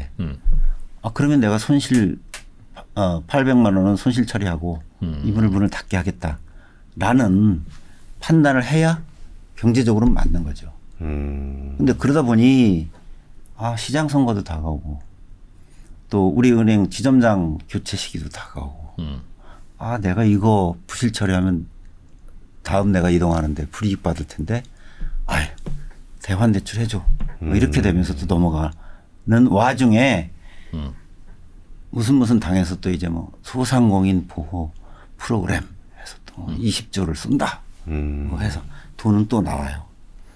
이게 어우러지면서 저는 몇십 년간 누군가 이 돈을 잘 쓰셨다라고 생각을 합니다. 그 쓰면서 부가가치가 거의 안 만들어졌다고 보는 거죠. 이런 지표는 그렇게 이해하면 이해가 훨씬 쉽습니다. 다른 나라 그러니까 G7이나 미국 뭐 이런 데는 그럼 자영업자들이 네. 열심히 일해서 그런 겁니까? 아니면 구조조정이 빨리 돼서 소수만 남다 보니까 마을에 식당이 하나밖에 없으니 저 식당은 잘 될 수밖에 없어서 잘 되는. 금융권에서 상대를 안 해주죠. 이익이 안 나면. 그러니까 아까 코스트코 예를 들었는데 미국 같은 데 가보시면 서비스 정말 욕 나올 정도로 답답하거나 엉망일 경우 많습니다. 내가 핫도그 주문했는데 못 알아들었다면서 줄 뒤로 다시 가라는 거예요. 그래. 그러면서도 팁을 막 뭐 2만 원씩 3만 원씩 팁을 받으니 막 받잖아요. 생산성 지표는 높게 나오는데 그러면서 생산성이 높게 나오는 게 좀 이해가 안 가잖아요. 우리나라는 길거리 그 커피 파시는 분들도 주문을 막 손님이 3명이 몰려오면 3명 다른 주문을 한 번에 받고 네. 한 번에 만들면서 오른손으로 돈을 받아요. 네. 눈은 다가오는 또 손님을 봐요. 한 명이 하거든요. 네. 근데 왜 부가가치가 낮을까? 그래 봐야 1,500원에 파니까. 그런데 네, 그렇죠. 왜 그러니까 1,500원에 팔죠? 왜냐면 경쟁이 심하니까. 그런 사람이 나만 있는 게 아니거든요. 그렇죠. 네. 옆에 더 잘하는 애가 나와. 그럼 난 1,490원에 팔아야 되는 거예요. 그렇죠. 그럼 부가가치 나는 엄청 떨어지는 거죠. 근데 내가 은행에 가서 무슨 정부에서 한 소상공인 지원 뭐 있죠? 있어요. 하는 거죠. 그런 게 어우러지면 그래서 아까 손님은 왕이 아니라 손님의 의견은 중요하고 손님이 가져가는 가치가 중요하고 거기서 그쳐야 되는 거죠. 왕 모시듯이 모시지 말고. 그럼 우리나라의 특히 서비스업 노동 생산성이 하락하고 낮은 상태인 것은 이른바 좀비 서비스업 업체들을 계속 살리는 정무적인 판단 때문에 경쟁이 완화되지 않고 계속 치열하다 보니 나온 현상이다. 제가 정무 담당자를 안 만났으니까 모르겠는데 그렇게 판단을 할 수 있다. 네. 정황상 그렇다는 말씀입니다. 근데 이 말이 참 예. 되게 아프게 들리는 게 뭐냐면 서비스업은 왜 생산성이 떨어지냐 그랬더니 어떤 그 서비스업 연구하시는 분이 그 서비스는 한국에서는 서비스인 줄 안다고. 그 서비스. 그래가지고 이게 우리가 서비스에다가 지출하는 돈이 올라가야 이게 생산성이 올라가는 건데. 그 말이죠. 돈을 환산하니까. 우리가 뭐 머리를 자를 때도 뭐 헤어 드라이브 이것도 서비스인데 우리는 이거 이상은 못 줘. 동네 미용실에서는. 뭐 그런 부분들. 그리고 군만두 이런 거 서비스로 안 주면 안 먹어. 근데 그것도 결국 말씀했던 어떤 경쟁의 치열함인데 경쟁의 치열함은 그거를 그렇게 낮게 받고도 그냥 유지가 될 수 있는 환경. 아까 지금 유준식 기자님은 그게 뭐 대출로 설명을 좀 해주시긴 하셨는데 네, 그런 것도 있겠지. 그런 부분들도 그러니까 부가가치라는 개념을 네. 조금 어려서부터 금융 교육에 좀 확실하게 해야 되는 거예요. 그래서 저희가 이제 그 말레이시아에 잠깐 살 때가 있었는데 이 나라의 어떤 그 객장에 통신사 객장에 손님이 점점 많아지면서 이걸 아수라장이 되니까 어떻게 할까 하다가 한국은 어떻게 하지 하니까 번호표라는 걸 한국이 하는 거예요. 예. 그 자기들도 번호표 이제 띵동하면 번호표를 사다 달았어요. 네. 그런데 아무도 와서 번호표를 안 뽑는 거예요. 오자마자 할머니들 뭐 그분들이 수백 년간 번호표를 못 봤으니까. 처음에. 그래서 자리에 턱 앉아서 기다리는 거예요. 그랬더니 답답해서 이 회사가 아르바이트를 고용해서 번호표 뽑아서 나눠주기 시작한 거예요. 그래서 근데 그 번호가 띵동했는데 이분이 안 일어나는 거예요. 글씨를 모르거나. 그렇지. 네. 그러니까 또 알바를 고용해서 할머니 차례예요. 라고 이제 데리고 가는 거예요. 자, 네. 그러면 이 2명의 제가 말한 추가 고용 인원이 부가가치를 얼마나 만들까라고 생각하시면 차라리 번호 지났으니까 할머니 오늘 안 돼요. 그러면 이 할머니도 그다음부터 학습이 되겠지. 학습을 하거나 뭐 대형 자기 손자 데려오거나 뭐 그렇죠. 그다음에 앱을 받거나 뭐 해서 대응을 하겠죠. 그러면 이 회사 입장에서는 추가 비용 지출하지 않고 똑같은 부가가치를 만들어낼 수 있으면 그렇다니까. 그런 부분이 뭐냐면 교육의 중요성이고 부가가치 개념의 중요성인 거예요. 알겠습니다. 그러면은 우리가 지금은 이제 부가가치라는 것에 대한 개념 그리고 이것을 가로막는 게 어떤 부분들이 있는지에 대한 얘기를 해봤는데 그게 저성장의 원인이라는 거죠. 네. 생산성 떨어지는 거예요. 우리가 조금 이제 매크로한 측면에서 좀 한번 아무래도 외신에 있으시면은 아무래도 우리보다는 조금 더 시야를 좀 넓게 가지고 가시지 않을까 싶어가지고 이게 예를 들어서 중국 쪽이 좀 저성장 국면으로 가고 미국이 좀 고성장으로 가고 우리나라 기업들의 투자도 중국 쪽으로 많이 하다 미국으로 하게 되고 이런 국제 정세 측면에서는 우리나라 경제를 좀 어떻게 보세요?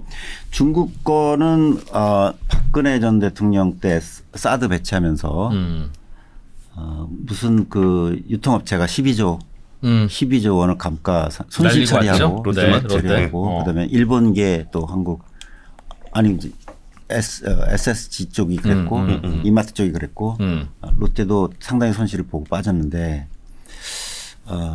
저는 그 천혜의 기운이 한국을 도와준 게 아닌가. 그때부터 많이 빠졌거든요. 심상치 않다 이거.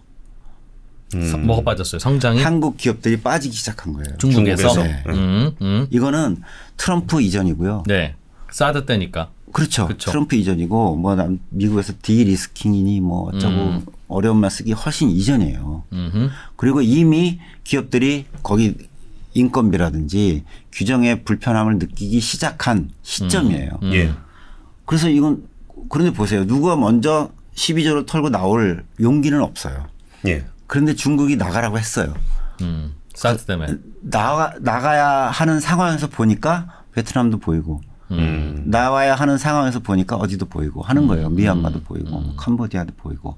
그래서 우리 빠지기 시작했거든요. 그래서 지금 권 기자님 질문에 대해서는 한국이 놀랄 정도로 준비가 돼 있다. 어떻게 미리 알고 이렇게 빠졌지 싶을 정도로. 그래서 지금 반도체 같은 거 보시면 제가 알기로도 거기서 그냥 놓고 와도 되는 정도의 자산만 남았다고 제가 알고 있거든요. 삼성은. 그러니까 그래요? 상징적으로 그렇다는 얘기예요. 네. 삼성의 중국 반도체 공장은 그래서 다 거기 뺐거든요. 상징적으로만 돌리고 있다. 제조업체들도 보면 랜드 정도가 남아 있어요. 그다음에 이제 자산은 감가상각을 해오고 있잖아요. 그래서 다 놓고 와도 그렇게 손실이 생각만큼 크지 않은 수준으로 이미 빠져 있다. 이렇게 보고 있습니다. 그다음에 중국 요인은 우리가 아까 제가 북한은 해지가 가능하다는 표현을 살짝 써드렸는데 경제에서 제일 문제는 대응책이 없는 게 문제지 있으면 그렇게 큰 문제는 아닌 거예요. 그래서 중국에서 뭐 30조 손실이 나고 감가상각을 해도 올해로 끝날 수 있으면 30조 벌면 되죠. 다른 데서. 그런 건 큰 문제가 아니고 그다음에 이제 미중에서 우리가 미국 편을 들어야 하느냐 중국 편을 들어야 하느냐 중국하고 단교가 되면 어떠느냐 우려를 하시는데 저는 약간은 완만한 비관입니다. 그러니까 크지 않은 비관인데 한국이 북한하고 분단이 돼 있는 상태에서 우열이 지금 판가름이 났잖아요. 거의 네. 판가름이 났고 그다음에 무력을 통한 어느 쪽으로의 흡수 합병 가능성은 낮아진 상태이잖아요. 그러면 자력으로 통일하는 게 남았는데 유일한 거잖아요. 자력으로 통일할 수 있는 주도권이 어디에 있느냐는 누구든지 알 거예요. 우리한테 있죠. 우리한테 있습니다. 저는 그게 레버리지로 작동 가능하고 이미 작동하고 있다고 봐요. 미국이 IRA니 뭐니 뭐 어려운 뭐 걸 하는데 우리 처음에 그때 그게 입법이 되면 신문마다 막 난리 나잖아. 내년부터 우리 망한다. 뭐 미국에 이제 한 대도 못 판다. 근데 한 2년 지나고 보니까 다 팔았고 다 투자했고 다 생산했어요. 그게 한국의 전략적 중요성 때문에 우리도 뭐 가서 잘 설명하고 했지만 미국으로부터 상당한 대접을 받고 있다고 그런 증거가 되고 있다고 생각을 하거든요. 그게 뭐냐면 남북 관계에서 세계 어느 나라도 마다가스카르는 모르겠어요. 세계 어느 나라도 남북 통일을 그렇게 달가워하는 나라는 적습니다. 자, 중국을 예를 들어 보시면 중국은 뭐 50몇 개 민족으로 이루어진 나라인데 한국이 만약에 통일을 하면 남북한 합쳐서 7천만. 7,800만 7,800만이 되죠. 그다음에 동북 삼성에 이제 조선족이라고 하시는 분들이 굉장히 민족성을 유지하면서 몇백만이 있습니다. 제일도포 교포가 몇백만입니다. 그 위에 중앙 아메리카 무슨 스탄이라는 나라들의 고려인 후손들이 또 몇백만 있습니다. 지금 지도를 떠올리시면 이게 큰 기둥이거든요. 수직으로. 여기 한 2억 명 정도가 이제 인볼브 되는 2억 명. 남북한이 1억 가까이 되고 조선족 몇백만. 2억까지는 안 되겠네요. 1억 몇 천만이 되겠죠. 예. 1억 2천만 정도 되는데 이게 동쪽 끝에 가서 딱 기둥을 차지하면 중국은 굉장한 위협을 느낄 수밖에 없고 예.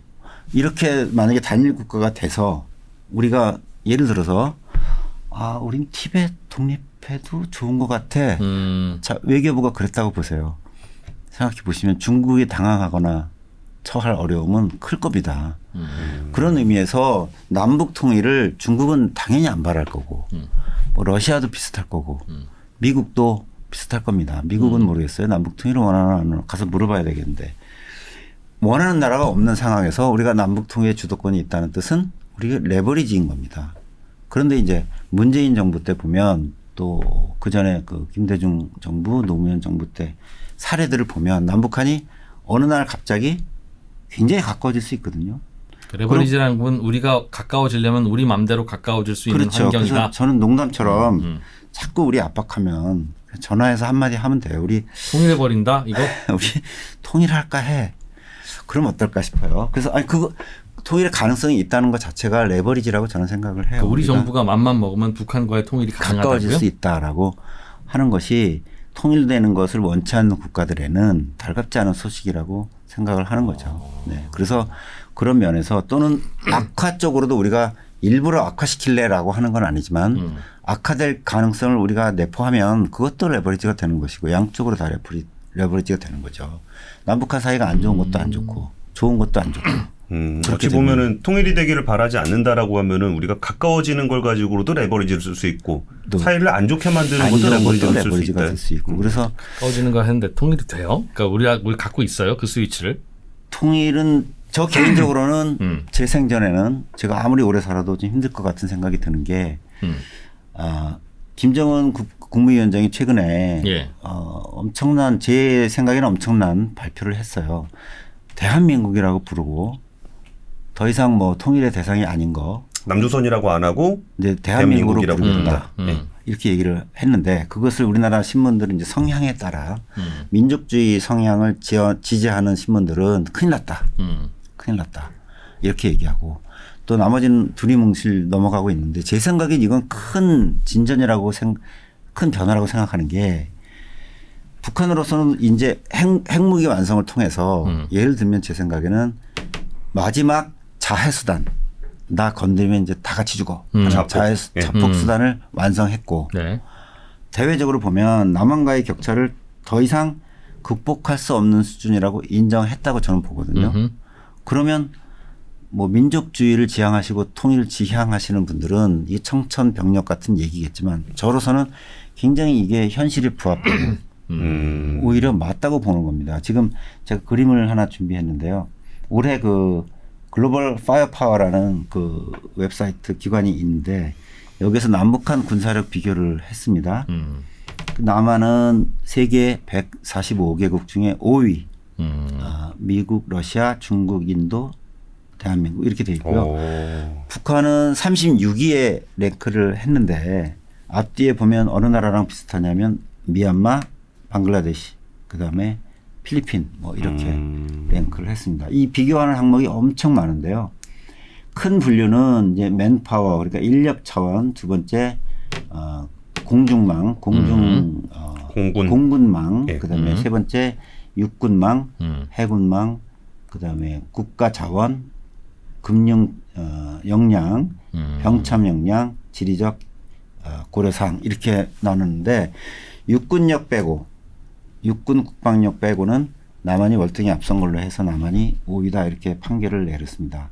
이게 뭐 이 파이어파워가 대단히 대한민국 차원이거나 그래서 그랬을 리는 없고 이거를 우리만 보지는 않을 테고 북한도 많이 그 인식을 하고 있다고 생각을 합니다. 그래서 아까 질문하신 부분에 대해서는 통일의 가능성은 이럴수록 점점 더 이제 멀어지는 것이고 그러면 그게 나쁜 것이냐? 이럴수록이라는 건 격차가 확실해질수록 네. 통일의 그 가능성은 적어지는 거죠. 어느 누가 통일을 원하겠습니까? 격차가 확실히 크고 생존이 보장될 수단을 저쪽은 이미 갖고 있다고 하면 생존을 위한 수단이 없으면 되겠죠. 없으면 뭐. 저쪽은 핵을 가졌으니까. 네. 그거는 뭐 우리가 여러 나라를 보면 뭐 파키스탄 우리가 파키스탄이라는 국가가 엄청 큰 나라지만 잘 모를 정도로 위력이 없는데도 굉장히 국제적으로 입지가 높은 이유는 핵무기가 있기 때문이 아니겠습니까? 그런 만큼 북한도 핵무기를 완성했다면 생존은 이미 확보된 것이다. 됐다고 보면 통일되기는 어려울 한쪽은 죽어도 생존을 할 수 있으면 이쪽에서 그러겠죠. 아무리 통일하고 싶어도 하기 힘들겠죠. 그래서 근데 레버리지를 갖고 계시다고 해서 그게 의아해서 질문 던진 거예요. 중국 얘기할 때 제가 드리는 말씀이에요.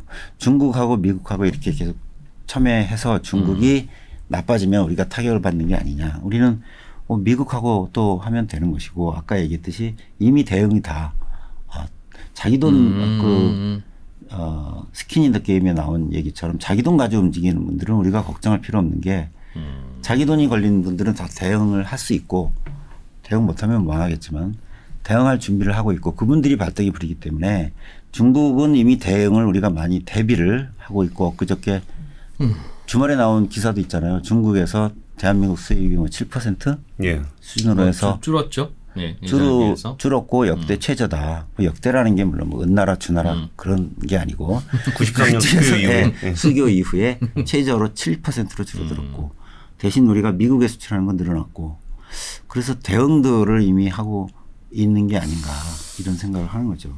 그다음에 미국은 이제 우리가 기술 경제, 지식 경제가 점점 강화되면서 중요한 게 원천 기술입니다. 이 기술의 끝을 파고 들어가면 어디에 있느냐. 그게 지금 8할 이상이 미국에 있지 않습니까? 그래서 미국의 원천 기술에 뿌리가 있으면 미국에 가야 되는 게 상당히 맞다고 보고 뭐 그게 좋다 나쁘다가 아니라 그럴 수밖에 없는 상황이 점점 더 강화되고 있다고 생각을 합니다. 지금 뭐 퀄컴에 계속 우리가 로열티 내고 있잖아요. 중국하고 친할 때는 우리가 우리나라에서 만들어서 중국으로 보내면 딱 좋으니까 뭐 딱 좋은데 미국하고 친하려면 미국에 와서 공장 지으라고 자꾸 그러고 네. 그러는 바람에 그렇죠. 근데 짓는다고 발표를 하지만 실제 짓는 거는 그렇게 많지는 않은 것 같아요. 그리고 얻어내는 것도 될까? 있고 그다음에 그럽니다. 중국 걱정을 할 필요가 없는 게 언제적 우리가 중국에서 중국과의 관계에서 얻은 이익 요 자체가 비정상으로 생각을 해야 된다고 할 정도로 좀 많긴 많죠. 네, 예. 할 정도로 그동안의 중국 특수였다. 일시적이었고 그거 없이도 살았고 네. 중국 특수는 우리가 2000년에 중국이 WTO로 들어가면서 본격화됐는데 그러니까 이제 20년 정도 우리가 물러나기 시작한 게 2015년이니까 15년이네요. 15년간 재미를 본 건데 더 많이 벌었어야 된다고 생각을 하지만 어쨌든 15년이 우리 경제가 지금 15년만 하고 안 할 거 아닌데 그리고 그 후에 지금 10년이 지나가고 있는데 그렇게 망가진 건 또 아니거든요. 그러니까 우리가 생각하고 숫자로 막 이렇게 주파나 튀긴 것만 가지고 보는 것보다는 타격이 크지 않거나 대응이 가능하다. 이렇게 생각을 합니다. 오늘 가장 큰 주기의 주제가 우리나라가 앞으로 계속 저성장이 될 거냐, 저성장 국면에 들어왔는데 그 원인과 배경이 뭐냐, 뭘 어떻게 해야 되냐, 이제 그 얘기가 주였는데 중국과 관련해서는 그게 그럼 저성장 국면으로 들어서고 이제 한국도 대충 끝난 것 같아. 라는 효과는 끝난 것 같습니다. 임팩트는. 네. 그럼 혹시 뭐 제 생각도 그렇습니다만 한국은 어찌 보면 중진국 함정에서 벗어나기 어려운 상황이었을 텐데 다른 중진국들처럼 우연히 중국 특수를 맞아서 벗어나는 듯 하다가 네. 이제 말씀하신 대로 중국 특수는 대충 이제 끝나고 그게 뭐 특수지 뭐야 그냥 좋은 시절 간 거지라고 하면 하여튼 그 결과든 뭐든 간에 그래서 우리는 저성장이 되는 겁니까? 중국이랑 헤어지면서 그 질문인데 뭐 그럴 수도 있으나 뭐 미국도 있으니 그것이 여러 가지 요인 중에 하나인 거는 맞는데 아까 부가가치 하지만 우리가 극복할 수 있는 여지는 조금은 있다. 저성장도 다 같은 저성장이 아니다. 2% 저성장을 우리가 받아들이느냐 3% 저성장. 요즘 젊은이들은 아마 3% 저성장이라는 말이 아니라고 안 통한다고 생각하겠지만 2% 1% 이렇게 몇 년 되다 보면 3% 저성장도 대단한 거거든요. 그렇죠. 그 일본 같은 경우 3% 나면은 대박이잖아요. 대박이죠. 그렇죠. 네. 그래서 그런 노력을 하고 부가가치를 통해서 얼마든지 가능한데 그러면 미국 얘기를 하셨으니까 또 그림을 하나 준비를 했습니다. 예. 우리가 그 직접 투자 그러니까 지분을 인수한다든지 여기 공장을 짓는다든지 하는 직접 투자가 들어온 거 나간 거. 예. 우리나라로 들어온 것과 외국인과 우리나라에서 우리가 밖으로 나간 것. 빠져나간 돈. 네. 누계로 그린 것이 왼쪽 그림인데요. 뭐 우리가 느끼고 있는 것과 똑같습니다. 나가는 거 파란 거는 아주 뭐 폭포수처럼 지금 벌떡 일어서 있고 그래프가 들어오는 거는 아주 답답하게 가고 있습니다. 인플레를 생각하면 들어오는 거는 거의 뭐 늘어나지 않는다고 봐도 좋을 정도로 굉장히 일정하게 들어오고 있고 나가는 건 급격하게 나가고 있습니다. 그러면 뭐 미국 공급망, 미중 갈등, 우리나라 시장도 작고 어쩔 수 없는 거 아니야라고 하지만 그러지 말고 좀 대응을 해야 된다는 게 요지인데요. 우리나라 시장이 작으니까 시장을 키우면 되죠. 어떻게 키우죠? 인구도 없는데 부가가치를 늘려서 소비를 키우면 되는 겁니다. 네. 그다음 다른 뭐 여러 가지 요인들 뭐 외국인 투자가 들어올 때 망설이는 거 뭐 과잉 보호라든지 규제라든지 이런 게 문제라면 그걸 풀어주면 조금이라도 늘어날 수 있는 거죠. 그러면 일자리가 늘게 되는 거죠. 지금 상황이 얼마나 이 들어오고 있는 외국인 투자 중에서도 또 심각성이 오른쪽 그림인데요. 서비스업이 고용에서 차지하는 건 90%입니다. 예. 우리나라에서. 예. 그러면 제조업 투자는 뭐 논외로 해도 돼요. 그 고용에 그렇게 영향이 없으니까. 그럼 서비스업만 놓고 보면 전체 고용 중에서의 비중이 빨간 선이고요. 빨간 그래프. 빨간 그래프고 예. 그다음에 전체 투자 중에서 분야별 비중이 파란 거예요. 네. 그러면 제일 좋은 거는 고용을 많이 하는 분야로 투자가 몰리면 제일 좋죠. 그렇겠죠. 그래야 생산성이 높아지겠죠. 근데 인당 오른쪽 생산성이. 보면 정반대예요. 외국인 투자 비중이 가장 많은 게 금융보험, 뭐 증권사라든지 뭐 보험사라든지 자산운용업 이런 쪽 금융보험, 금융인데 이쪽 고용 비중은 굉장히 낮아요. 서비스업 중에서. 그렇죠. 여기 순서를 보면 한 네 번째 순서고 부동산 뭐 지난 몇 년간 부동산이 좋을 때 이제 부동산 쪽에 외국인 투자가 들어왔고 IT 우리나라 중요하니까 들어왔지만 고용 비중은 그렇게 크지 않습니다. 저기 외국인의 FDI면 직접 투자인데 그죠? 네. 지분 인수인데 네. 금융보험사를 외국인이 저렇게 지분 인수를 많이 했어요. 인수를 새로 하지 않더라도 추가 투자라든지 이런 게 다 이제 포함되는 거고 이건 누계입니다. 그러니까 은행 주식의 외국인 지분 뭐 그런 그렇죠. 느낌이네요. 예. 누계입니다. 그러면 우리나라에서 다 아시다시피 유통, 숙박운수, 창고 뭐 네. 이런 부분 서비스업이 있는데 유통이죠. 유통, 숙박. 이쪽이 고용 비중은 이 5개 항목 중에서는 65%인데 투자를 유치한 건 25%다 이런 거죠. 그러면 이쪽에 투자가 들어오게 하면 되지 않나 싶은 게 제 생각인 거예요. 그러면 부가가치도 이쪽이 훨씬 낮은데 부가가치도 좀 개선되고 뭐 그럴 수 있겠죠. 예, 파이가 커질 수 있지 않나 생각하는데 왜 못 들어오는지는 왜 안 들어오는 분한테 물어보면 되지 않을까 싶습니다. 우버가 왜 못 들어왔는지 알게 되면 우버가 들어와서 누릴 혜택을 왜 우리가 포기했는지를 알 수 있지 않나 싶습니다. 뭐 이건 조금 딴 얘기긴 한데 올해만 보면 이제부터 딴 얘기 좀 합시다. 올해만 보면 그 딱 눈치가 총선이 있잖아요. 그러니까 상반기는 재정으로 좀 부양을 하려 그러는 것 같아요. 그리고 하반기는 적당히 미국 금리 내리는 거 봐서 한국은행 금리 내려가지고 좀 부양을 하지 않을까 뭐 이런 시나리오인 것 같은데. 예. 근데 우리가 원래 이렇게 경기가 좀 저성장 국면으로 가면은 나라가 좀 돈을 쓰면서 이걸 좀 부양하는 효과가 있잖아요. 아까 초기에 말씀하셨던 게 우리는 부양을 해야 될 것 같은데 잘 안 하는 것 같다는 말씀도 해주셨고. 네. 근데 부양을 하려면은 돈이 있어야 되는데 네. 근데 빚도 좀 만만치 않다는 거죠. 네. 그런 부분들은 좀 어떻게 보세요? 재정 정책은 그 현 정부 재정 정책에 대해서는 제가 칭찬할 부분, 아쉬운 부분 두 가지가 다 있어요. 칭찬할 부분은 요 그래프에서 왼쪽에 보시면 2020, 21, 22까지 보면 파란 게 처음에 예산 짤 때, 예. 처음에 예산 짤 때 1년간의 예상 수입입니다. 정부의. 오른쪽은 최종 추경을 포함 매번 추경을 했으니까. 추경하면서 실제 지출. 추경을 포함한 실제 지출이에요.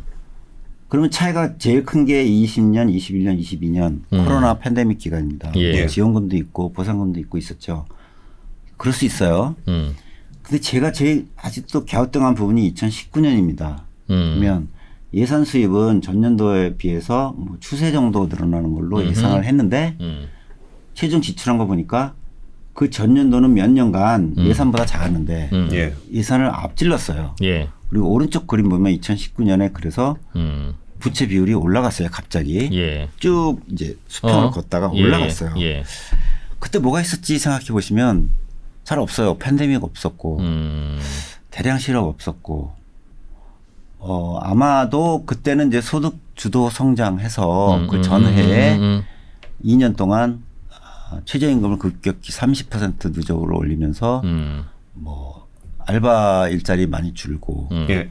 소득 격차 벌어졌는데 그 통계를 막 어떻게 해서 간신히 그 막고 했는데 그러면서 재정 지출을 통해서 그런 부작용을 그 완화하려는 시도를 많이 느꼈거든요. 2019년에 그런 게 아니냐. 네. 그래서 그런 의심이 들고 또 문제는 20, 21, 22 돈 쓸 수밖에 없었다. 알겠어요. 아는데 성장을 보면 아까 명목 성장률 보면 그렇다고 해서 미국처럼 막 12% 늘어나고 그런 거 아니잖아요. 회복됐다고 해서 2021년에 4.6%밖에 안 올랐거든요. 그러면 20년, 21년 이렇게 퍼부은 돈이 효과가 4.6이라는 걸로 나타나 가지고는 안 된다는 거죠. 돈이 샜다. 부가가치로 연결이 안 되고 어딘가 샜다라고 저는 보이는 거죠. 그래서 이제 아까 좀비 얘기하신 것도 좀비의 특징은 또 암세포의 특징은 에너지를 먹고 자기만 살죠. 네. 좀비도 자기만 살죠. 부가가치를 안 만들고 그런 답답함이 있고 왜 부양을 안 하지 하는데 아마도 제가 직접 물어보지는 않았어요. 근데 3%에 나오시면 아마 물어보세요. 대통령한테. 그 재정 지출 큰일 났다라고 본인이 판단을 하신 것 같아요. 그리고 어느 정도 이론적으로는 맞아요. 그래서 23년에는 뭐 집권 이제 둘째 해고 성장도 나쁘지만 이걸 자기가 잡아야 되겠다 하는 것 같아요. 그래서 막아라고 한마디 하신 것 같아요. 어떻게 이거 막으면 어떤 일이 일어나라는 얘기는 안 물어보신 것 같아요. 그래서 약간 무지막지하게 막은 그 증거들이 많이 있고 심지어는 하반기에는 작년 하반기에는 지방으로 세금이 들어오면 몇 % 자동으로 이렇게 할당을 해서 내려보내야 되는데 정해놓은 게 있죠. 지방에 갑자기 안 온대요. 그러니까 너 다음 달부터 안 갈 거니까 준비해라든지 못 주니까 어떻게 해라든지 그런 게 아니고 갑자기 안 온대요. 그래서 뭐 의정부시 언론에 보면 뭐 월급도 못 줄 판이다라고 했대. 실제 못 주는 건 아니에요. 거기서 뭐 빌려도 되고 하는데 그런 상황이 올 정도로 무지막지하게 막았거든요. 그런데 그 결과는 일단 2023, 24 예산까지 보면 이렇게 부채 비율이 평탄화라고 하죠. 플래트닝 해지는 긍정적인 효과는 있는데 그러면 아쉬운 점은 이걸 보충할 만한 이걸로 인해서 성장이 못 일어나는 걸 보충할 만한 뭔가를 같이 했어야 되는데 그게 안 보인다는 게 굉장히 아쉬운 거죠. 뭐 예를 들면 민간 주도로 뭘 하겠다. 민간이 누구지? 우리도 민간이고 민간에 물어보니까 뭐 특별히 들은 것도 없고 기사에 본 것도 없고 그렇대요. 그럼 어느 민간이 하는지 모르겠어요. 그래서 그런 걸 확실하게 밀어줘야 되는데 그런 걸 못한 부분이 굉장히 아쉽다라는 느낌을 받습니다. 그리고 국가가 빚을 안 내면 결국은 민간이 빚을 내야 되는데 기업이 빚을 내야 되는데 기업은 빚을 내는 것 같아요.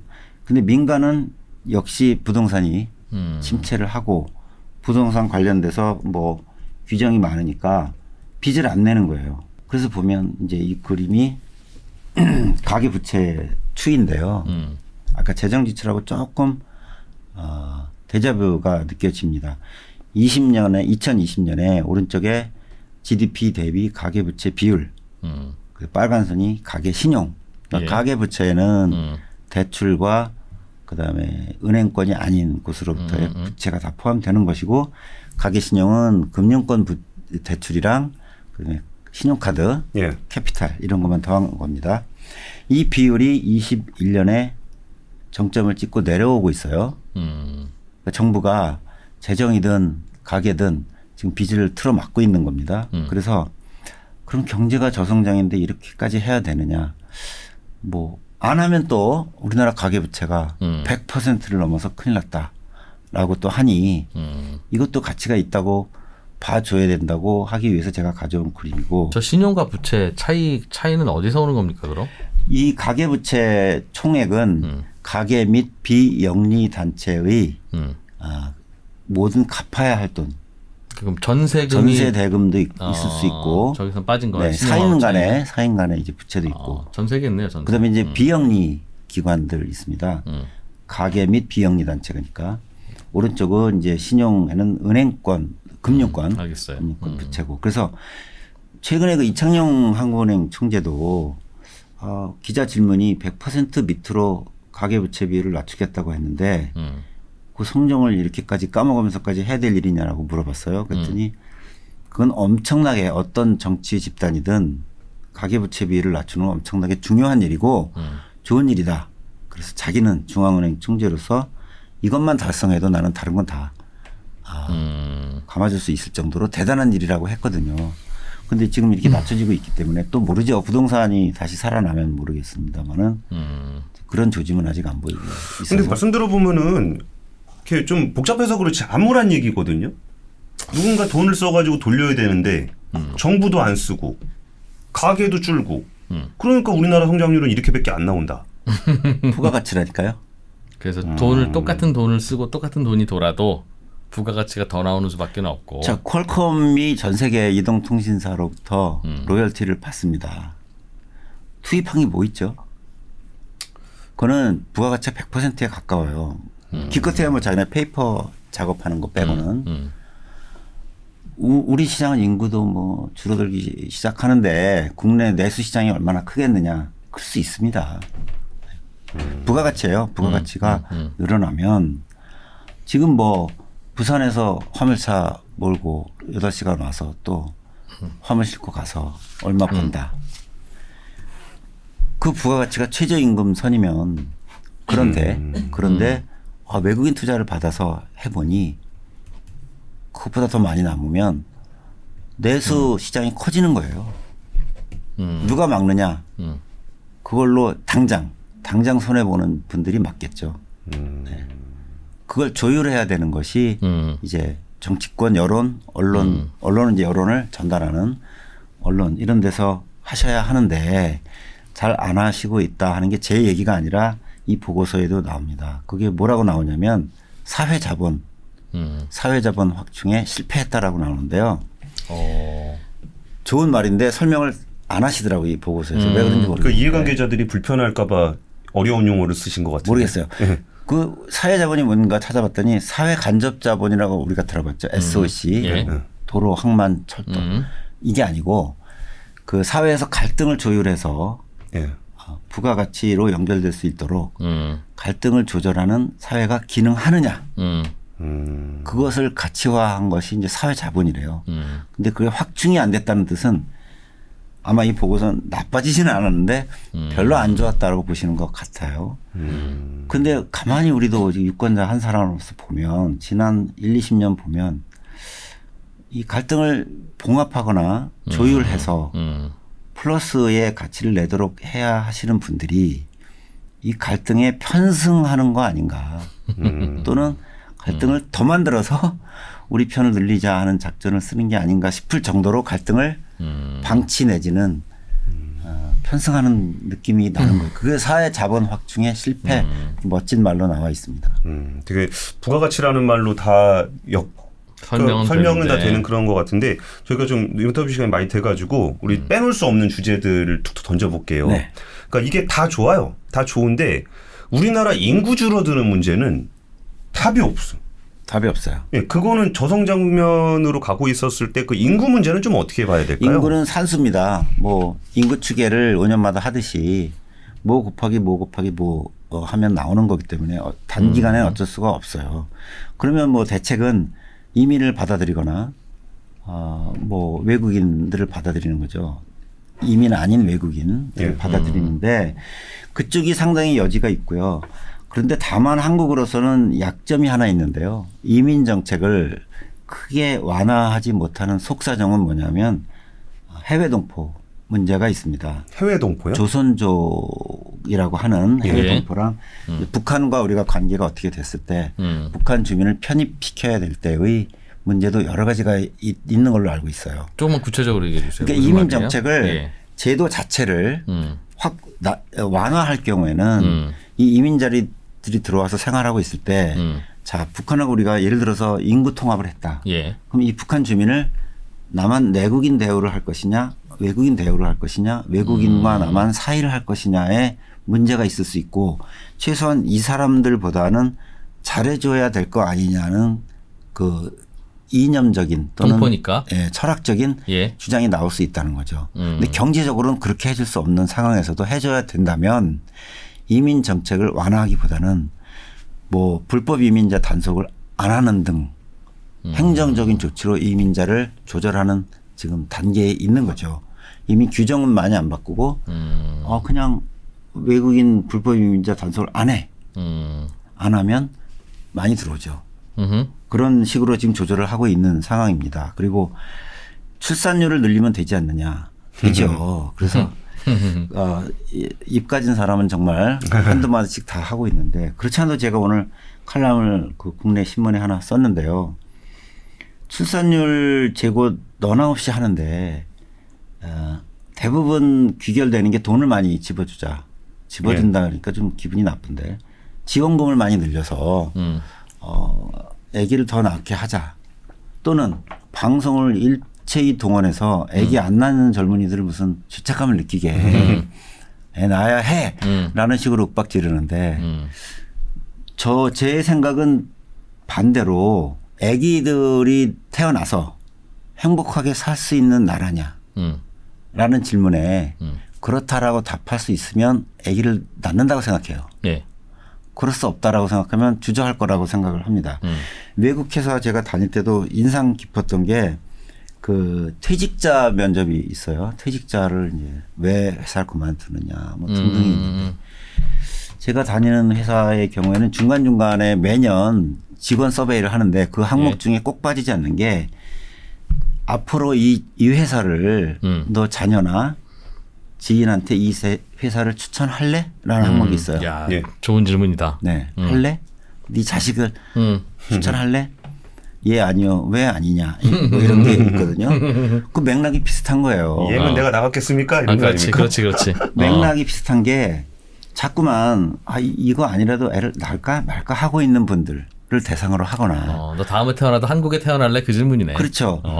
너가 이렇게 어렵게 살고 네 아이 낳을래? 이런 거죠. 그래서 좋은 사회를 만들면 되는데 그런 쪽으로 집중을 안 하고 자꾸 이제 근시안적으로 하다 보니까 이거 아니라도 어차피 결혼을 했고 애를 낳을까 말까 낳을 수도 있는 분들에 집중해서 자꾸 하다 보니까 그렇게 되는 거고 그런 증거가 뭐냐면 우리가 보통 그 설문조사라든지 이런 거 여론조사 해가지고 출산율 저하의 원인은 이겁니다라고 발표를 많이 논문들이 해요. 근데 그 여론조사라는 거 신뢰성도 그렇고 조금 더 분석이 잘못된 게 거기 항상 수위를 차지하는 게 경제적 부담이거든요. 예. 아이를 양육하는데 얼마가 매력이 들고. 그런데 다른 연구 보면요. 결혼을 한 사람들이 자산 증식 성공률이 훨씬 높다 그래요.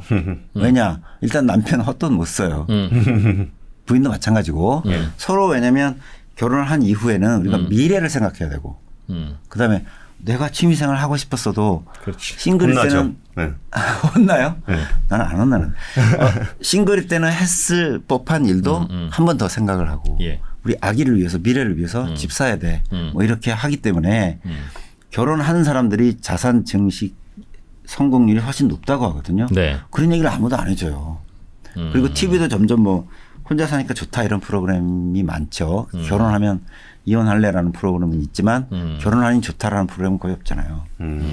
그런 것도 다 작용을 한다고 보는데 또 한 가지 요지는 우리가 인구가 갑자기 이렇게 된 것 같죠. 그런데 인구가 유지하는 비율 출산율 2.1명이라고 이제 하는데 인구 대체율. 우리가 인구 대체율을 돌파한 게 대략 어느 때 정도 같으세요? 인구 대체율을 돌파해서 더 이상 이제 대체가 안 되는 시기가 80년대거든요.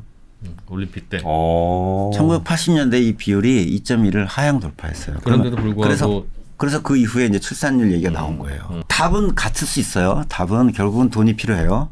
답은 결국이 지자체가 잘 나서서 이쪽에 집중을 해야 되는 거 답은 맞는데 접근법이 틀렸다는 거죠.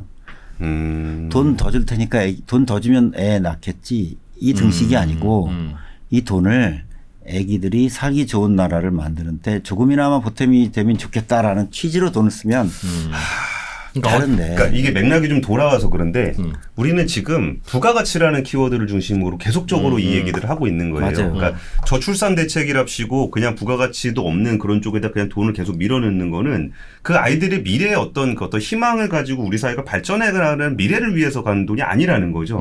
그럼 거기에 대한 책임이라는 건 뭐냐면 이 구조가 발생했던 거는 그 이해관계가 얽혀 있을 때 그걸 갈등을 그냥 두고서 그걸 이용하고 그냥 부가가치가 없는 쪽에다 자꾸 돈을 쓰게 되고 그러다 보니까 젊은 친구들은 희망을 못 얻게 되고 책임 있는 사람들이라면은 그 이해관계와 갈등을 무릅쓰고라도 좀 더 부가가치가 있는 쪽으로 나갈 수 있도록 하는 것이 책임지는 자세라는 말씀이시죠. 부가가치 얘기가 계속 나올 수밖에 없는 게 돈을 쓸모 있는데 써야 되잖아요. 쉬운 얘기하면. 근데 출산 장려금, 육아의 부담이 크니까 도와준다 하는 돈들 일부는 누구한테 갑니까? 다 업자들한테 가죠. 업자들한테 가고 그거 아니어도 엄청 잘 살고 있는 친구들한테도 더 가겠죠. 가요. 네. 네. 그거는 가치가 없는 거 아닌가요? 출산율 제고라는. 그런다고 더 나을 건 아니니까 주는 돈이야 감사하긴 한데. 네. 알겠습니다. 근데 아까 우리가 통일 얘기 좀 하다 말았는데 우리 중장기적인 얘기를 우리 인구 얘기가 대충 어떤 맥락인지 알겠으니까 통일을 아까 뭐 이렇게 굳이 원하지 않는다라고 뭐 이렇게 아무도 원하지 않을 것이다. 라고 얘기했었는데 그럼 아무도 원하지 않으니까 우리는 그냥 이렇게 맨날 저기서 미사일 쏘고 우리는 맨날 욕하고 뭐 이러고 계속 살아야 되는 건가요? 남북 관계는 좀 어떤 식으로 가야 될까요? 저는 그 김정은 국무위원장 발언을 의미 있다고 소개를 했는데 만약 제 판단이 맞고 그래서 앞으로 작은 소동들을 빼고 큰 충돌이 일어나면 저쪽에서도 자칫하다가 이게 전면전이 되고 전면전이 되면 우리는 1, 2주일 안에 흡수 통합 당한다라는 위험을 핵무기 있지만 감수하면서까지 할 것 같지는 않습니다. 그래서 제가 그 태영호 의원이 참석한 어떤 모임에서 앞으로 남북 관계를 이야기를 했는데 거기서 재밌는 얘기가 나왔어요. 북한이 앞으로 작은 소동은 일으킬 수 있을 것 같다. 그 피해가 작은 건 아니에요. 근데 이제 국지전과 비교하면 작은 게 단적인 예가 뭐가 있냐면 EMP라는 게 있는데요. 일렉트로마그네틱 펄스 폭탄이래요. 그래서 네. 800m 상공에서 이거 터뜨리면 최소한 수도권 남한의 수도권까지는 와이파이 다 꺼진다는 다 거죠? 꺼지고 뭐 몇 주일간 뭐 전산 장애 일어나고 이제 그렇게 된다는 건데 유튜브 안 되네. 이게 문제가 되는 게 뭐냐면 휴전선 북한 측 지역에서 상공에서 터뜨려도 남한은 영향을 받는다는 거죠. 북한도 영향이 있겠지만 우리만큼 크지는 않겠죠. 평양이 훨씬 멀고 안 멀어도 뭐 그렇게 피해 볼 게 없으니까. 그럴 경우 우리는 국제적으로 국제법적으로 우리가 그걸 타격하거나 하는데 상당히 어려울 수 있다. 뭐 물론 그렇다 그래서 손 놓고 있지는 않겠죠. 그래서 그런 류의 충돌이 일어날 것 같다는 이야기는 많이들 하더라고요. 그런데 이제 평화 공존이 된다고 보면 중장기적으로 저는 개성공단이 우리가 실패했지만 하나의 좋은 협력 사례가 된다 이렇게 생각을 하는데요. 이 지도를 보면 이제 개성공단의 위치입니다. 가만 게 휴전선이고 개성공단이 저렇게 붙어 있고 뭐 저도 개성에 2번 갔다 네. 왔는데 예. 자 실패했어요. 그러면 앞으로 잘 되면 이 남한 지역에 공단을 만들고 북측 지역의 노동자들이 그게 북한 사람이 됐든 뭐 조선족이 됐든 네. 예. 중국인이 됐든 거기 거주하면서 출퇴근을 하면 되거든요. 그러면 훨씬 정치적인 부담이 작을 거다라는 게 옛날에도 얘기가 잠깐 나왔었는데 여러 가지 문제로 집행은 안 됐습니다. 근데 이 그림 보면 지역은 많아요. 뭐 제가 생각하는 지역은 뭐 파주나 이런 쪽이 서울에 너무 가까워서 전략적으로 문제가 된다면 제가 생각할 때 철원도 괜찮고요. 그 남과 북이 같이 뭘 만들어낼 수 있는 그렇죠. 근데 공단을 남한에 두고 통일을 위해서 한다는 말씀입니까? 아니면 뭐 생산성 향상을 위해서? 공존의 남북 협력을 할 수 있는 방안. 그거를 서로 도움 보는 거죠. 되니까. 네. 그래서 이게 말이 돼? 북한이 하겠어 자존심 상하는데? 라고 하실까봐 또 자료를 준비했는데요. 이게 왼쪽이 이제 말레이시아와 싱가포르 예. 위치고요. 할 수 있다고. 싱가포르는 원래 말레이시아 주였거든요. 독립을 해서 저렇게 했는데 자존심 말레이시아도 상하죠. 그런데 오른쪽 그림 보면 말레이시아에서 노동자들이 싱가포르로 아침에 출근하는 거예요. 자유로 갔다. 출근하는 겁니다. 네.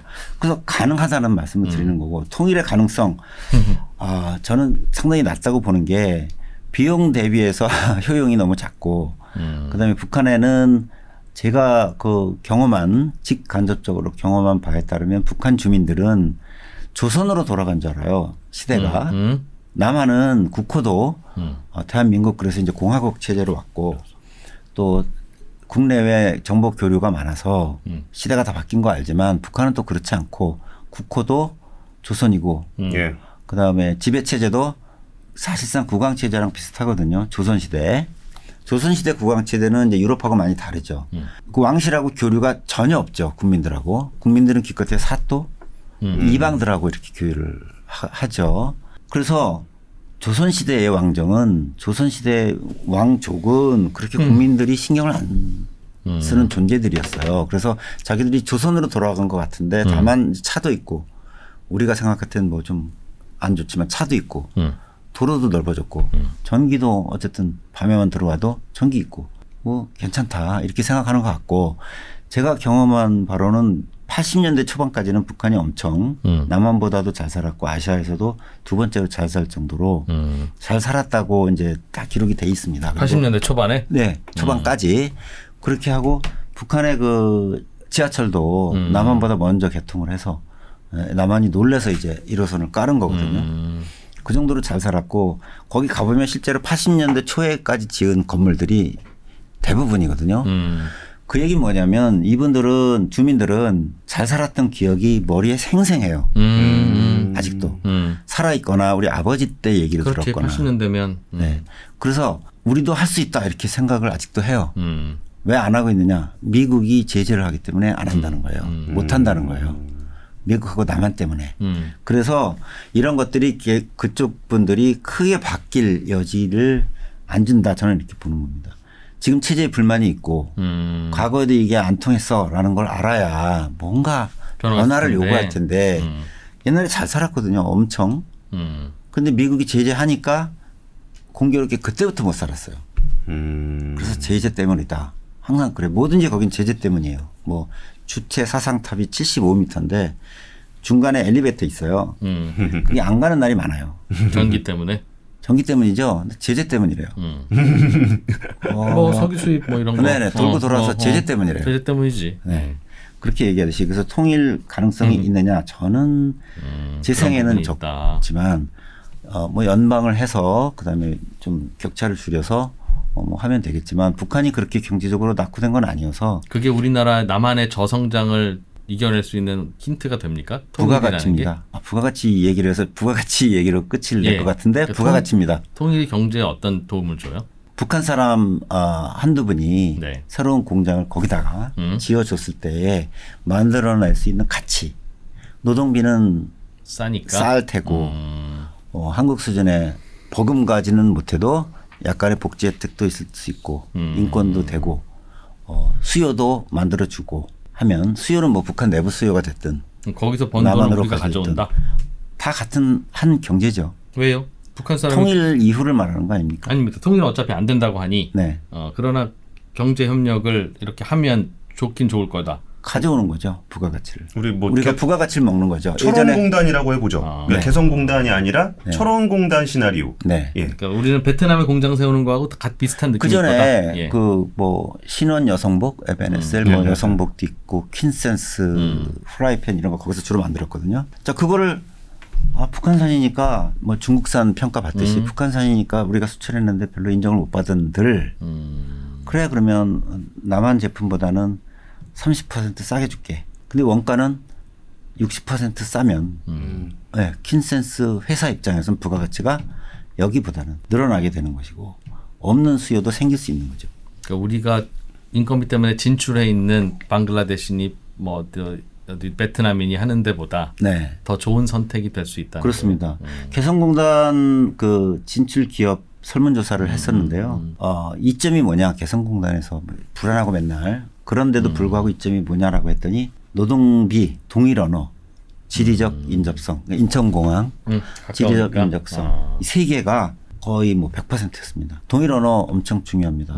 예전에 90년대에 제가 아주 희한한 지금도 있는 회사라서 실명은 얘기 못 하는데 형님이 미국에서 반도체 패키징 회사를 해요. 예. 한국의 A라는 이 회사가 동생 회사가 거기서 다리 하나 붙이는 걸 수주해요. 반도체는 칩이 있고 예. 그 칩셋을 만들려면 예전에 이제 기판에다 패키징을 하잖아요. 납땜해가지고. 네. 다리 한 3개 붙이는 걸 수주해요. 그래서 그걸 납품해요. 그러면서 수출 뭐 50만 불. 후반기에 3개 붙은 걸 다시 들여와요. 6개 붙여요. 그래서 또 50만 불 수출해요. 그래서 100만 불 수출탑을 타요. 그건 부가가치가 아니거든요. 옛날엔 그랬어요. 옛날엔 부가가치 개념에 그렇게 외형을 늘리면 어차피 남으니까 많이 남느냐는 둘째치고 남으니까. 근데 지금은 마이너스 부가가치가 위험한 한국 산업 구조니까 최소한 마이너스는 피해야 된다는 얘기죠. 자, 오늘 한국 경제의 여러 가지 문제 중에 첫 번째 문제로 저성장을 꼽았는데 이 저성장의 원인과 어떻게 대책을 마련해야 되느냐의 문제는 정말 다양한 방식의 고민이 필요하긴 하네요. 그 중에서도 부가가치를 못 내고 있는 활동들을 없애야 되는데 그걸 없애기 위해서는 그냥 없애래서 없애는 게 아니라 우리의 사상, 관습, 뭐 습관, 전통, 생각, 이념, 관행 다 바꿔야 되고 그거 바꾸자고 주장하면서 건전한 토론이 이루어지는 그런 시스템이 사회자본인데 네. 예, 그조차도 없고 그게 없으니 자꾸 갈등도 심화되고 제대로 된 사실도 안 알려지는데 오히려 그런 갈등들을 서로 왼쪽 오른쪽이 서로 다 이용해 먹고 있는 것 같다. 네. 그래서 유춘식 기자님이 국회로 가셔야 되겠다. 제 생각입니다. 빨간 옷을 괜히 입었네요. 네. 알겠습니다. 뭐 이것저것 생각할 수 있는 좋은 기회가 된 것 같기는 하고요. 예. 그러네요. 한번 생각 좀 해보고 우리 주변에 부가가치를 떨어뜨리는 여러 가지 일들이 뭔지 고민도 해보고 결국 저성장의 원인은 너 자신이다. 시청자 여러분 각자가 다 그렇다. 물론 2% 다 포함해서 그렇다는 얘기를 또 하고 있는 것 같네요. 생각해 보면은 그냥 구체적인 사례로 좀 한번 그냥 마무리를 좀 해보면 네. 예전에 그 아까 우리가 구멍가게 얘기를 해서 저도 어렸을 때 구멍가게를 했었는데 본인이 직접? 제가 하는 건 아니고 저희 부모님이 가게 운영하셨어요? 네. 근데 거기서 그때 편의점이 늘어나는 부분들을 굉장히 좀 저항을 하고 골목상권 침해라고 했어요. 예. 근데 지금은 그 구멍가게 사장님들이 지금 편의점주를 하고 계시거든요. 그러면 이거를 개별적으로 그거 소싱을 하고 개별적으로 마케팅을 하고 개별적으로 파는 것보다 지금 훨씬 더 그 수월하게 규모의 경제를 이용해서 또 높은 부가가치를 창출하고 있을 거예요. 예전에 구멍가게 갔던 때보다 지금 편의점 들어가는 경험이 우리는 더 즐겁잖아요. 그게 소비자 입장뿐만 아니라 국가적인 차원에서 보더라도. 근데 거기서 만약에 아예 안 돼. 편의점이 골목상권 침해하는 건 안 돼. 그러니까 너네 편의점은 뭐 한 동네에 몇 개 이상은 못 만들고 이런 식으로 그냥 다 막아놨으면은 그 부가가치는 거기 머물러 있었을 겁니다. 근데 그렇다면은 지금 그런 분야들이 정말 많을 거 아니에요. 예전에 동네 빵집 문제도 그랬죠. 지금 뭐 소설 문제도 그랬죠. 그러니까 이런 문제들을 정말 이해관계가 부딪히더라도 좀 더 발전적인 방향으로 이끌어가야 되는 게 어떤 그 리더들의 책임이고 그 부분이 무엇이니 그것이 우리나라를 저성장 국면에서 벗어나게 하는 가장 중요한 키워드가 될 것 같다. 저는 이렇게 좀 오늘 얘기를 들었습니다. 그 멋진 말로 하면 착하냐 악하냐를 경제에 들이대지 말자. 경제에 좋으냐를 보고 규정에 맞느냐. 그런 거죠. 네. 오늘 주제가 우리나라의 저성장의 문제다 보니까 이 아저씨 두 분이 에브리띵이 다 들어가서 끝나질 않을 것 같습니다. 그래서 남은 대화는 우리가 항상 곱씹으면서 또 우리 삶의 안에서 한번 돌아보기로 하고요. 오늘 그 로이터에서 한국 경제를 29년간 지켜보셨던 유춘식 기자님, 전 기자님과 함께 신가대화를 나눠봤습니다. 고맙습니다. 감사합니다. 감사합니다.